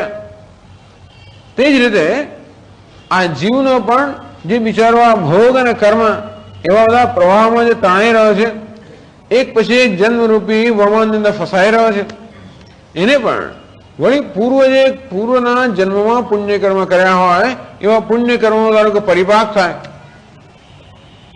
અનેક જન્મ સુકૃતૈ સુકૃતૈ સાધુ સંગમ. અનેક જન્મ સુકૃતૈ અનેક જન્મની અંદર ખૂબ બધા પુણ્ય કર્મ કર્યા હોય તો આપણને સાધુ સંગમ થાય. સદાચાર તતઃ સાધુનો સંગ થાય અને તેથી એમનો પ્રેરણા પ્રાપ્ત થાય. એમના જેવા આપણે થવા માંગે, કારણ જેનાથી આપણે પ્રેરણા પ્રાપ્ત થાય એના જેવા થવાનો પ્રયત્ન કરીએ. સાધુઓ કેવો હોય? સદાચારી હોય, તેથી આપણને સદાચારની પ્રેરણા મળે. ટૂંકમાં આપણા જે બધા જે કંઈ દુરાચારો હોય, જે કંઈ કુટેવ હોય, ધીમે ધીમે આપણે મુક્ત થતા જઈએ. સદાચાર તતઃ એમ કરતા કરતા સદાચાર પુણ્ય કર્મ ધીમે ધીમે આપણે જેનું વધે તો શું થાય? સત્વ વૃદ્ધિ, આપણું અંતઃકરણમાં શુદ્ધિ આવતી જાય. પૂર્વના પુણ્યને કારણે સાધુ સંગમ, સાધુ સંગમને કારણે સત્કર્મ, સત્કર્મને કારણે પુણ્યનો ઉદય, પુણ્યને કારણે અંતઃકરણ શુદ્ધિ. જ્ઞાનમ તતો ભવે, અંતઃકરણ જ્યારે શુદ્ધ બને ત્યારે શું બને? જન્મે એમાંથી જ્ઞાન જન્મે. જ્ઞાનાત મોક્ષ, એ જ્ઞાનમાંથી મોક્ષ. તતઃ અનંત સુખ પ્રાપ્તિ, એ મોક્ષને કારણે અનંત સુખની પ્રાપ્તિ થાય. ન સંશય, એમાં કોઈ સંશય નથી. ટૂંકમાં આ બધાની પાછળ કઈ વસ્તુ છે? પૂર્વ પુણ્ય પરિપાક. એટલે કે એટલા જ મને કહ્યું કે બીજી કશી સમજ ના પડે તો એક સરળમાં સરળ વસ્તુ આપણે કરી શકીએ. અને તે શું કરી શકીએ? સત્કર્મ કરી શકીએ. એટલું સમજ પડે, સારું કર્મ. બસ સ્વામી, સારું કર્મ કોને કહેવાય? કોઈને ખુશ કરવાનો, કોઈની સેવા કરવાનો, આવું કર્મ તો આપણે કરી જ શકીએ. એને કહેવાય સત્કર્મ. સદાચાર, જીવનમાં આપણે મૂલ્યોનું પાલન કરી શકીએ અને ક્ષમા, દયા, કરુણા, સેવા આ પ્રકારનું જીવન જીવી શકીએ. એ તો આપણે કરી શકીએ. આ મહાન આધ્યાત્મિક સાધના છે. એને કારણે આપણા રાગદ્વેષ દૂર થાય, અંતઃકરણ શુદ્ધ થાય, સાધુ સંગમ પણ થાય, બધું મળી રહે. અને એટલા માટે તત્વદર્શિન આચાર્ય, એવા તત્વદર્શી આચાર્ય ક્યારે પ્રાપ્ત થાય? સત્કર્મ પરિપાકાત, પૂર્વની અંદર જે કઈ પુણ્ય કર્મ કર્યા ઘણા બધા જન્મમાં. મુક્તિર્નો શતજન્મ કોટી સુકૃતૈ, પુણ્ય વિના લભ્યતે. શંકરાચાર્ય કહે છે શતજન્મ કોટી સુકૃત પુણ્ય, તો 100 કરોડ જન્મની અંદર કરેલા પુણ્યને કારણે આ બધું પ્રાપ્ત થતું હોય છે. પૂર્વોપાર્જિત પુણ્ય કર્મ પરિપાક અવસાદેવ, આમ પૂર્વ જન્મમાં જે પુણ્ય કર્મ કર્યા હોય એના પરિપાકને કારણે તત્વદર્શી આચાર્ય પ્રાપ્ત થાય. પ્રત્યેક અભિન્ન બ્રહ્મ સાક્ષાત્કાર આચાર્ય, પંચમી વિભક્તિ તત્વદર્શિન, પંચમી વિભક્તિ. તત્વદર્શી આચાર્ય પાસેથી તત્વનું દર્શન એટલે તત્વમસી અહમ બ્રહ્માસ્મી, આ મહાવાક્યની અંદર જીવન બ્રહ્મના ઐક્યનું જે પ્રતિપાદન છે એવું દર્શન જેની પાસે છે, એવા જ્ઞાનમાં નિષ્ઠ એવા તત્વદર્શી આચાર્ય પાસેથી ગુરોહો સકાશાત ઉપદેશમ એવમ અવાપ્ય, આ પ્રકારનો ઉપદેશ પ્રાપ્ત કરે. કેવો ઉપદેશ? તત્વમસી, તું તે છે. ટૂંકમાં શ્રવણ, શાસ્ત્રનું શ્રવણ દરમિયાન ઉપદેશ પ્રાપ્ત થાય. પંચકોશ વિવેકેન, તો આચાર્ય આ પ્રકારે ઉપદેશ કરવા માટે શું કરે છે? તત્વ વિવેક, આત્મ અનાત્મ વિવેક. હવે એ સમજાવશે. આ પ્રકરણ કયું છે? તત્વ વિવેક પ્રકરણ. તો આચાર્ય પણ જયારે આપણને ઉપદેશ આપે ત્યારે કેવો ઉપદેશ આપે? આત્મ અનાત્મ વિવેક. આત્મા એટલે કે ચૈતન્ય, અનાત્મા એટલે કારણ શરીર, સૂક્ષ્મ શરીર, સ્થૂળ શરીર, અથવા એને પંચકોશ કહેવામાં છે. એ આગળ સમજાવશે. તેથી પંચકોશ એટલે કે અનાત્મા, આત્મા અને અનાત્મા જુદો પાડવો. અત્યારે આત્મા અને અનાત્મા બે ભેગા થઈ ગયા છે, એમાંથી આત્માને અનાત્માથી જુદો પડે એને કહેવાય છે વિવેક. આ પ્રકારે પંચકોશ વિવેકથી લભંતે નિવૃત્તિમ પરામ, એ પ્રકારે જયારે આત્માનું યથાર્થ જ્ઞાન થાય. અત્યારે આત્માનું જ્ઞાન તો બધાને છે, કેવું જ્ઞાન છે? અનેક પ્રકારના ભ્રમવાળું જ્ઞાન છે, ભ્રમ જ્ઞાન છે. એ ભ્રમ મુક્ત થાય. વિવેકથી જયારે ભ્રમમાંથી મુક્તિ થાય ત્યારે યથાર્થ જ્ઞાન થાય. લભંતે નિવૃત્તિમ પરામ, આ જીવો પણ પરામ નિવૃત્તિ અર્થાત મોક્ષ સુખમ, આ જીવો પણ મોક્ષ સુખ પ્રાપ્ત કરે છે. એટલે સંસારમાં કેમ પ્રાપ્ત થાય એ બતાવ્યું, અને સંસારમાંથી કેમ મુક્ત થવાય એ બંને પણ આ શ્લોકોમાં બતાવી દીધું. હવે કેવી રીતે આચાર્ય ઉપદેશ કરે પંચકોશ વિવેક, એનું વિસ્તારપૂર્વક વર્ણન હવે પછીના શ્લોકમાં કરશે.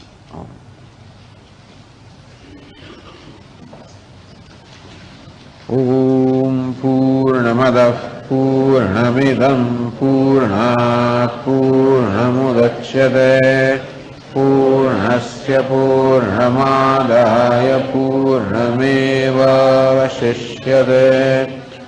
ઓમ શાંતિ શાંતિ શાંતિ. શંકરં શંકરાચાર્યં કેશવં બાદરાયણં સૂત્રભાષ્યકૃતૌ વંદે ભગવन्तौ પુનઃ પુનઃ. ઈશ્વરો ગુરુરાત્મેતિ મૂર્તિભેદવિભાગિને વ્યોમવદ્વ્યાપ્તદેહાય દક્ષિણામૂર્તયે નમઃ.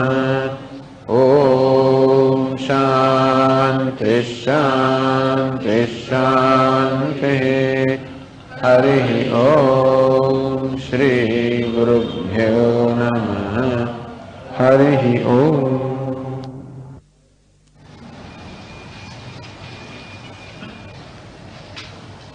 તૈરંડસ્તત્ર ભુવનમ ભોગ્ય ભોગાશ્રયોદ્ભવઃ હિરણ્યગર્ભસ્થૂલેऽસ્મિन् દેહે વૈશ્વાનરો ભવેत्. તૈજસા વિશ્વતાં યાતાઃ દેવતિર્યં નરાદઃ. તે પરાગદર્શિનઃ પ્રત્યગ તત્વબોધ વિવર્જિતાઃ. कुर्वते कर्म भोगाय कर्म कर्तुं च भुञ्जते नद्यां कीटा इवावर्तात् आवर्तान्तरमाशुते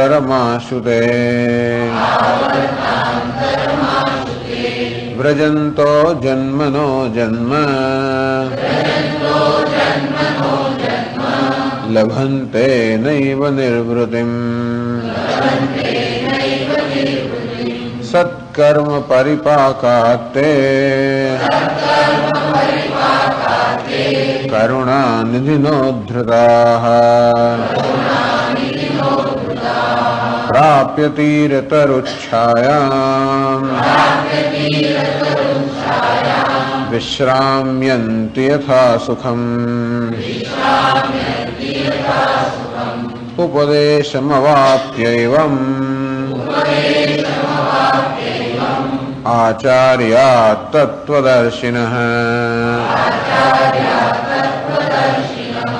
पंचकोश विवेकेन लभन्ते निर्वृतिं पराम्।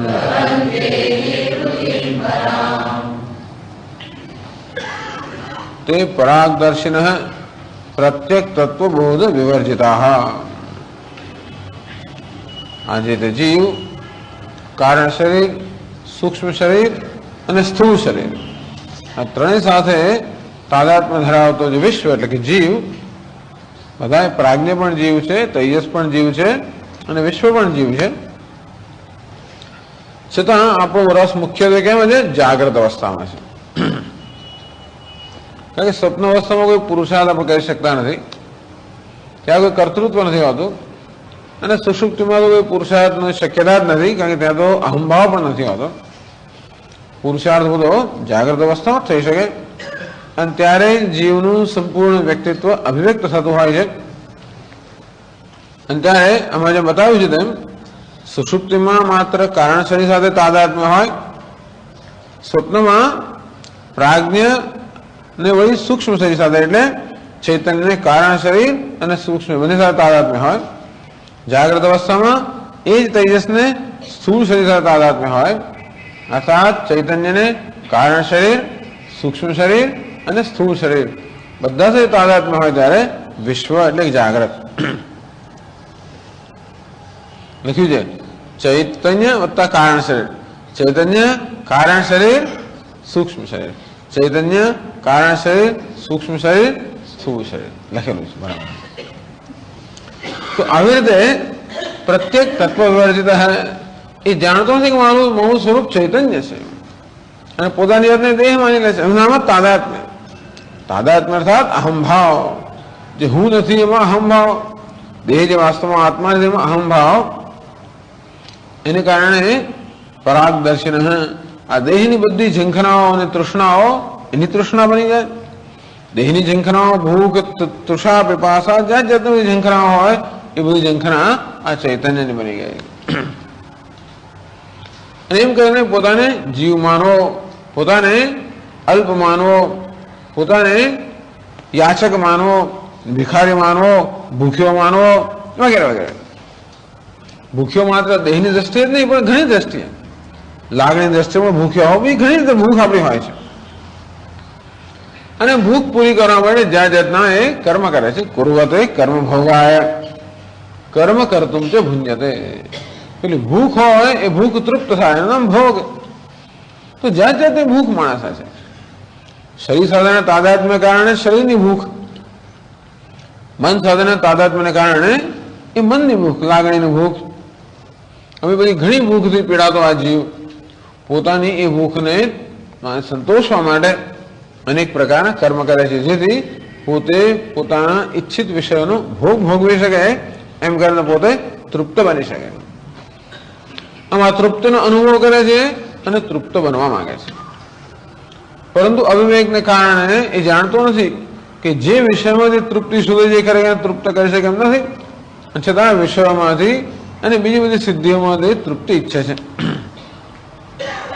કુર્વતે કર્મ ભોગાય, આમ પોતાના ઈચ્છિત વિષયનો ભોગ કરવા માટે કર્મ કરે છે, પરંતુ એ કર્મને પરિણામે જ્યારે એ વિષયનો ભોગવો જતા શું થાય છે, એ ભોગના સંસ્કાર ઉત્પન્ન થાય, એને કારણે નવા કર્મની ભૂમિકા તૈયાર થઈ.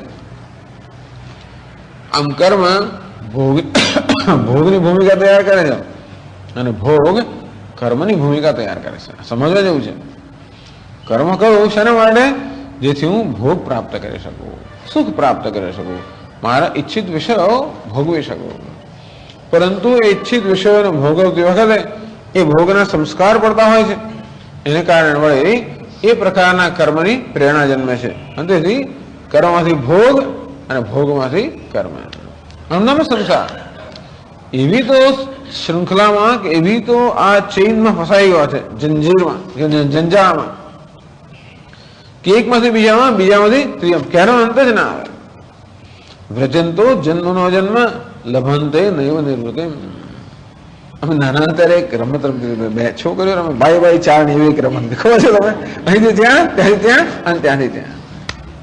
કર્મ કરે એટલે કે ભોગ પાસે, ભોગ કરે એટલે કર્મ પાસે, એમ કરીને ક્યારે પણ લભંતે નૈવ નિવૃત્તિ, ક્યારે રાહત ના મળે. જયારે જો ત્યારે માણસ દોડતો ને દોડતો હોય, એક કર્મ પૂરું થયું ને બીજા કર્મ પૂરું દોડ્યા જ કરતો હોય, ક્યારે પણ લભંતે નૈવ નિવૃત્તિ, ક્યારે પણ એને રાહત નથી મળતી. તો સ્વામીજી, અમે જયારે સ્વર્ગમાં જઈશું ને જયારે ભોગ ભોગવીશું ત્યારે તો રાહત મળશે ને, પણ ભોગમાં એ તૃપ્તિ નથી મળતી, એના માટે વધારે વધારે ભોગ ઈચ્છતો જ હોય છે. અને કદાચ રાહત મળે તો પણ કેવી છે, એ કોઈ સ્થાયી રાહત નથી. વળી પાછું એ આ ભૂખ ને તરસના આ જીવનમાં આવી જાય છે. એટલે એક જન્મથી બીજો જન્મ કેમ થાય એ સમજાવે. કેમ જન્મ થાય છે? તો કે કર્મના પરિણામે. કેમ કર્મ થાય છે? ભોગ ભોગવવા માટે. કેમ ભોગ ભોગવવા છે? અતૃપ્ત છું માટે. કેમ અતૃપ્ત છું? બાહિર્મુખ છું એટલા માટે. કેમ બહિર્મુખ છું? દેહમાં અહમભાવ છે એટલા માટે. એવું કેમ છે? તો કે અજ્ઞાનને કારણે. અજ્ઞાનમાંથી દેહમાં અહમભાવ. આપણે લખાવેલું છે, આ તો બધા જાણે છે. અજ્ઞાનમાંથી દેહમાં અહમભાવ, એને કારણે બહિર્મુક્તા, અને આત્મામાં અતૃપ્તિનો ભ્રમ, એને કારણે તૃપ્ત થવાની ઈચ્છા, એને કારણે કર્મ, એને કારણે ભોગ, એને કારણે ભોગના સંસ્કાર, એમાંથી વળી કર્મ. આ પ્રકારની શૃંખલા છે, એની સાથે આ બંધાઈ ગયો છે. સત્કર્મ પરિપાકાત કરુણાનિધિના ઉદ્ધૃતા. વળી સત્કર્મ પૂર્વજન્મમાં ખૂબ બધા પુણ્ય કર્મ કર્યા હોય, એને કારણે કરુણાનિધિના, કોઈ કરુણાનિધિ એવા કોઈ મહાપુરુષ સાથે, મહાત્મા સાથેનો સંપર્ક થાય. ઉપદેશમ અવાપ્યવમ, એની પાસેથી ઉપદેશ પ્રાપ્ત કરે. આમ તો આ જીવની સ્થિતિને કોઈ નદીના પાણીના પ્રવાહમાં તણાતા જીવડા જંતુ સાથે, કીડા સાથે સરખાવે, કે કીડો કેવો નદીના પ્રવાહમાં તણાઈ રહ્યો છે અને એક વળમાંથી બીજા વળમાં આવી રહ્યો છે. અને તે રીતે આ જીવ પણ બિચારો આ કર્મ અને ભોગના પ્રવાહમાં એવો તણાઈ રહ્યો છે કે એક જન્મમાંથી બીજા જન્મને પ્રાપ્ત કરી રહ્યો છે.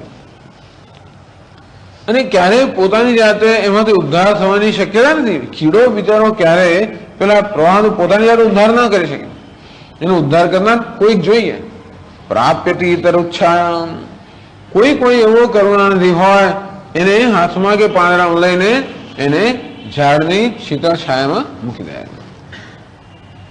અને તે રીતે ઉપદેશમ અવાપ્યવમ, આ જીવના પણ પૂર્વના પુણ્યના જયારે પરિપાક થાય ત્યારે મનુષ્યત્વમ મુમુક્ષુત્વમ મહાપુરુષ સંશ્રય. કહે છે શંકરાચાર્યજી, દુર્લભમ ત્રયમેવૈતત ઈશ્વરા દેવાનુગ્રહ હેતુકમ. આ ઈશ્વરના અનુગ્રહથી પ્રાપ્ત થતી ત્રણ વસ્તુઓ છે: મનુષ્ય દેહ પ્રાપ્ત થવો, મુમુક્ષુત્વ જન્મવું અને મહાપુરુષનો સંપર્ક થવો. અને ઉપદેશમ અવાપ્યવમ આચાર્ય તત્વદર્શિન આચાર્યાદ એવમ ઉપદેશમ અવાપ્ય. અને આ રીતે તત્વદર્શી આચાર્ય પાસેથી ઉપદેશ પ્રાપ્ત કરે. કેવો ઉપદેશ? તત્વમસી, એ પ્રકારનો ઉપદેશ. તો એ શાસ્ત્રનું શ્રવણ કરે, ઉપદેશ પ્રાપ્ત કરે. તત્વમસી, તું તે છે, તું બ્રહ્મ છે, આ પ્રકારનો ઉપદેશ પ્રાપ્ત કરીને એ એમ ખાલી આચાર્ય એમ નહીં કે તું બ્રહ્મ છે એમ એવું કઈ નથી કહેતા, પરંતુ એ કહેવાની સાથે સાથે યુક્તિપૂર્વક સમજાવે છે કે કેવી રીતે તું બ્રહ્મ છે. વળી હું બ્રહ્મ છું એ જ્ઞાન કેમ પ્રાપ્ત કરું અને કેવી રીતે જ્ઞાનમાં નિષ્ઠા મેળવી એનું સાધન પણ બતાવે છે. એનું સાધન કયું કહે છે? પંચકોશ વિવેકે. આ પંચકોશના વિવેકથી. વિવેક એટલે શું? છૂટું પાડવું. બે વસ્તુ એવી ભેગી થઈ ગઈ હોય કે આપણે સામાન્ય દ્રષ્ટિથી એનો ભેદ ન જાણી શકતો હોય તો યુક્તિપૂર્વક એ બંનેના લક્ષણો બરોબર જાણીને એકબીજાથી જુદા પાડવા. આમ ચોખામાં સફેદ કાંકરા પડ્યા હોય તો આમ નજરે ના દેખાય, તો એમને જુદા પડવા યુક્તિ કઈ? સ્પર્શ. સ્પર્શથી ખબર ચોખા સ્પર્શ કેવો હોય તો કે થોડોક કોમળો હોય, અને પથ્થરનો સ્પર્શ કેવો હોય? કઠણ હોય. અને એ રીતે આપણે નક્કી કરીએ કે આ પથ્થર છે અને ચોખા નથી. તો એનો વિવેક. વિવેક એટલે છૂટા પડવા. અને તે જ રીતે ઉપર છેલ્લી દ્રષ્ટિએ આત્મા અને અનાત્મા વચ્ચેનો ભેદ આપણે જોઈ શકતા નથી. આ દેહ પણ આપણને તો આત્મા જેવો જ જણાય છે. દેહની અંદર પણ જાણે આત્માના ગુણ ના હોય એમ જણાય છે. અંતેથી આત્માના કયા ગુણ અને અનાત્માના કયા ગુણ એ પ્રકારે બંનેના ગુણને બરોબર જયારે સમજીએ અને ત્યાર પછી આત્મા અને અનાત્મા જુદો પાડી શકીએ. એનો દ્રષ્ટાંતો કહીએ છીએ હંમેશા તો લોખંડનો ગોળો અગ્નિ જે ભઠ્ઠીમાં તપાવવામાં આવે અને કેવો દાલચોળો થઈ જાય અને કેવો આગનો ગોળો બની જાય. એ આગના ગોળામાં અગ્નિ અને લોખંડ બંને તત્વોનો કેવો છે? સંયોગ છે, પરસ્પર તાદાત્મ્ય છે. અગ્નિ લોખંડના રૂપનો બની ગયો અને લોખંડ અગ્નિના રૂપનું બની ગયો. અગ્નિનું રૂપ કયું છે તો કે એનો લાલ રંગ અને ઉષ્ણતા. તો એ કોણે ગ્રહણ કરી લીધા? લોખંડને. લોખંડનો કયો ગુણ છે તો કે ગોળ આકાર. એ કોણે ગ્રહણ કરી લીધો? અગ્નિ. અને શું કહે? અન્યોન્ય તાદાત્મ્ય. એકબીજાનો આત્મા એટલે કે એકબીજાનું રૂપ ગ્રહણ કરેલો. અંતેથી એ બેને કેમ જુદા પાડી શકાય? એ બેને જુદા પાડવાની કઈ રીત છે તો કે બુદ્ધિમાં જુદા પાડવાના.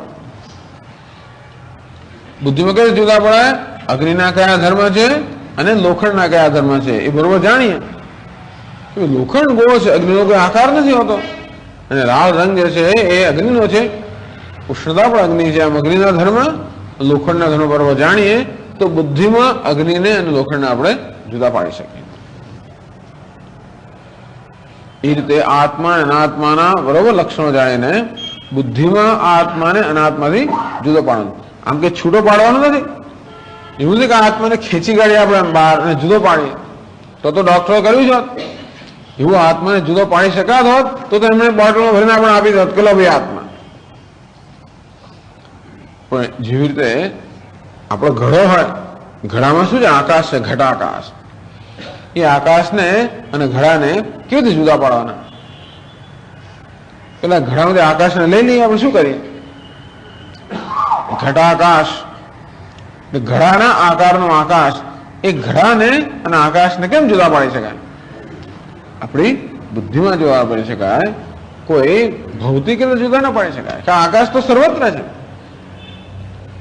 એ ઘડામાં છે આપણો ભ્રમ છે. આકાશ ઘડામાં મર્યાદિત છે, શું છે? ભ્રમ છે, હકીકત નથી. અંતે રીતે આત્મા કે ચૈતન્ય દેહમાં મર્યાદિત છે, શું છે?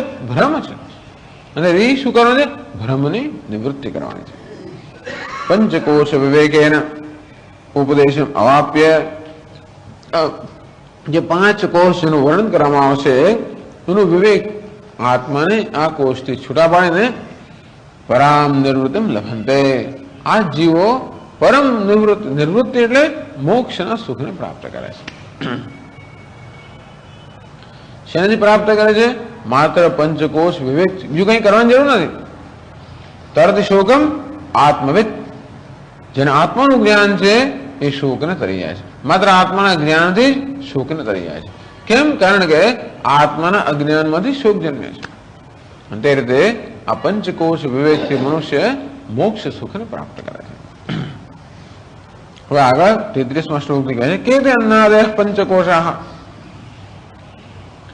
આપ જે પંચકોશ પાંચ કોષની વાત કરો છો એ કયા પાંચ કોષ છે? એ આકાંક્ષાયામ તાન ઉપદેશતી. આ પ્રકારની આપણને આકાંક્ષા થાય કયા 5 કોષ છે?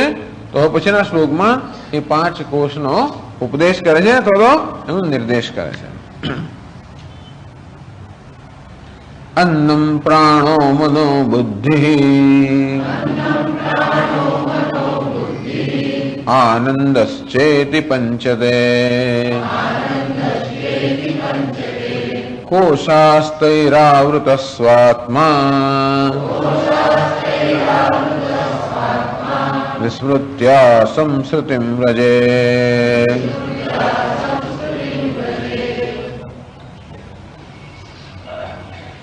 बस अन्नम प्राण मन बुद्धि आनंदश्चेति पंचते कोशः. આ 5 પ્રસિદ્ધ કોષો છે. અન્નમય, પ્રાણમય, મનોમય, વિજ્ઞાનમય, આનંદમય. ટૂંકમાં આવા 5 આપણું વ્યક્તિત્વ છે. આપણું વ્યક્તિત્વ જે છે આ 5 કોષનું બનેલું છે. અન્ન એટલે કે સ્થૂળ વ્યક્તિત્વ છે. એને શું કહેવાય? અન્નમય. મય એટલે કે વિકાર, અન્નનો વિકાર. એમાં શું બન્યું છે? સ્થૂળ શરીર. એને અન્નમય કહે છે. એટલે આપણું એક ભૌતિક વ્યક્તિત્વ, શારીરિક વ્યક્તિત્વ. બીજો પ્રાણમય. મય એટલે વિકાર, પ્રાણનો વિકાર, વાયુનો વિકાર. પ્રાણ અપાન વ્યાન સમાન ઉદાન સમજાવશે. એમાં શું રહેલું છે? ક્રિયા રહે, કર્મ રહે. આપણું કેવું છે? સક્રિય વ્યક્તિત્વ. મનોમય, મનનો વિકાર. મન એટલે લાગણીશીલ, સંકલ્પ વિકલ્પ કરનારું, અનેક સંશય કરનારું, અનેક પ્રકારની લાગણી, અનેક પ્રકારના આવેગો, એ બધી વસ્તુઓ દર્શાવનારું શું કહેવાય? મન. તો આપણું બીજું કયું એક વ્યક્તિત્વ છે? લાગણીશીલ વ્યક્તિત્વ. ચોથું વિજ્ઞાનમય કોષ બુદ્ધિ. એ ચોથું કયું વ્યક્તિત્વ છે? બૌદ્ધિક વ્યક્તિત્વ. નવા વિચારો કરવા, નવું જ્ઞાન પ્રાપ્ત કરવું, એ પ્રકારનું વ્યક્તિત્વ બૌદ્ધિક વ્યક્તિત્વ. 5મું કયું વ્યક્તિત્વ છે? આનંદમય. એક આનંદમય વ્યક્તિત્વ છે. એટલે એક ભૌતિક વ્યક્તિત્વ, એક સક્રિય વ્યક્તિત્વ, એક લાગણીશીલ વ્યક્તિત્વ, એક બૌદ્ધિક વ્યક્તિત્વ અને એક આનંદમય વ્યક્તિત્વ. આવો 5 વ્યક્તિત્વ છે આપણા. અને છઠ્ઠું કયું છે? આધ્યાત્મિક વ્યક્તિત્વ. એટલે આ બહુ સરસ આપણા વ્યક્તિત્વનું એક સુંદર વિશ્લેષણ છે. અને આ રીતે આપણે આપણી જાતને સમજીએ તો, એટલે આપણી જાતને સમજવાની બહુ જરૂર છે. ક્યારે પણ આપણે આપણી પોતાની જાત વિશે બહુ ધ્યાન આપ્યું નથી હોતું. અને તેથી આપણી જાતને સમજવા માટેની આ બહુ સરસ પ્રક્રિયા છે. બધું એમને 5 જ ગમે છે. મહાભૂત પણ 5. કેમ પંચમહાભૂત? 5 જ્ઞાનેન્દ્રિયો પંચમહાભૂત. કર્મેન્દ્રિય પણ 5, કોષ પણ 5. પ્રપંચ છે ને બધું પંચ. અન્નમ પ્રાણ મન બુદ્ધિ આનંદશ્ચૈતિ કોશઃ. આ 5 પંચતે કોશઃ. આ 5 કોષ છે.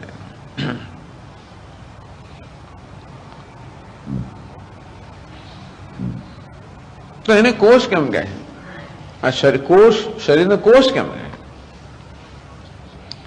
પ્રાણને, મનને, બુદ્ધિને, આનંદને કોષ કેમ કહે છે? તો એ માટેની સમજ બીજી પંક્તિમાં આવે. તૈહિ આવૃત સ્વાત્મા વિસ્મૃત્ય સંસ્કૃતિમ વ્રજેત. તૈહિ આવૃત સ્વાત્મા. સ્વાત્મા પોતાનો જે આત્મા છે આ 5થી આવૃત થઈ ગયો છે, ઢંકાઈ ગયો છે. કોષ કેને કહેવાય? આચ્છાદકત્વાદ. જે આચ્છાદન કરે નામ કોષ. જેવી રીતે મ્યાનમાં તલવારને મૂકવામાં આવી હોય, તલવાર છે ખરી અને છતાં પણ આપણને દ્રષ્ટિગોચર નથી. કેમ નથી? કારણ કે મ્યાન એ તલવારને આચ્છાદિત કરે છે, ઢાંકી દે છે. આ વસ્તુ હોય છતાં પણ જો ઢંકાઈ હોય તો હોવા છતાં પણ આપણને દ્રષ્ટિગોચર થતી નથી, આપણા જ્ઞાનનો વિષય બનતી નથી. એટલું ખરું કે જ્ઞાન જોઈએ એટલે ખબર પડે કે ત્યાં તલવાર છે. એમાં કોષ કરો, કોષને કારણે ખબર પડે કે ત્યાં તલવાર છે, પણ કેવી છે દેખાતી નથી. તો જે સામાન્ય સ્વરૂપને આચ્છાદિત ના કરે પણ વિશેષ સ્વરૂપને આચ્છાદિત કરે. તલવાર છે એવું સામાન્ય જ્ઞાન થાય છે, પણ કેવી તલવાર છે એ વિશેષ જ્ઞાન થતું નથી. શેનાથી? પેલા જ્ઞાનથી, કોષથી. કોષ આવી વસ્તુ છે, એકદમ ઢાંકી નથી દેતી, જેને ખબર જ ના પડે. ટૂંકમાં જો કોઈએ ચરુ જમીનની અંદર દાટ્યો હોય અને જરાય ના દેખાતો હોય તો ખબર જ ના પડે આપણને. પણ મ્યાન કેવી વસ્તુ છે? તલવારને ઢાંકી દે છે ખરી, અને છતાં મ્યાન તલવાર જોઈ લેવી હોય તો ક્યાં જઈએ? જ્યાં મ્યાન હોય ત્યાં જઈએ. અને તે રીતે આપણું આ શરીર, આ પ્રાણ, આ મન, બુદ્ધિ, પેલો આનંદ, આ બધા આત્માના વાસ્તવિક સ્વરૂપને ઢાંકી દે છે. સામાન્ય સ્વરૂપને નહીં, પણ વિશેષ સ્વરૂપને. સામાન્ય આત્માનું કયું સ્વરૂપ? અસ્મિ ભામી, હું છું, હું ચેતન છું. કોઈ આને ઢાંકતું નથી. પછાને ઢાંકે છે? હું પૂર્ણ છું, અદ્વિતીય છું, અનંત છું, મુક્ત છું. આ જે વિશેષ સ્વરૂપ છે એને ઢાંકી દે છે. અને તેથી આત્માના વિશેષ સ્વરૂપને ઢાંકતા હોવાના કારણે, આચ્છાદિત કરતા હોવાના કારણે આપણા 5 પ્રકારના જે વ્યક્તિત્વ છે એને શું કહે છે? કોષ કહેવામાં આવે છે. તૈ કોશૈ આવૃત આચ્છાદિત સ્વાત્મા સ્વરૂભૂત આત્મા. એને કારણે શું થાય છે? વિસ્મૃત્યા. બિચારો પોતાના સ્વરૂપને જાણતો નથી. આ થાય છે શું? આ કોષ પોતે જ આત્મા હોવાનો દાવો કરે છે કે કોષ કેવા છે? આત્માના સાચા સ્વરૂપને ઢાંકી દે છે અને પોતે આત્મા હોવાનો દાવો કરે છે. આમ શરીર આત્માના વાસ્તવિક સ્વરૂપને ઢાંકી દે અને પોતે આત્મા જેવો દાવો કરે. પ્રાણ પણ ઢાંકી દે, મન પણ ઢાંકી દે, બુદ્ધિ પણ ઢાંકી દે. આ બધા આત્માના વાસ્તવિક સ્વરૂપને ઢાંકી દે છે. તમે કહેશું કે એવું કેવું તમારે? આત્મા તો કેવો છે? આત્મા શબ્દ શું બતાવે છે? આપનોથી જે આત્મા, જે સર્વવ્યાપી છે એનું નામ આત્મા. તો શરીર બીજું આટલું નાનકડું તુચ્છ એ વળી સર્વવ્યાપી આત્માને ઢાંકી કેવું દે શકાય? ઢાંકી શકાય? આપણું મન, બુદ્ધિ, આપણું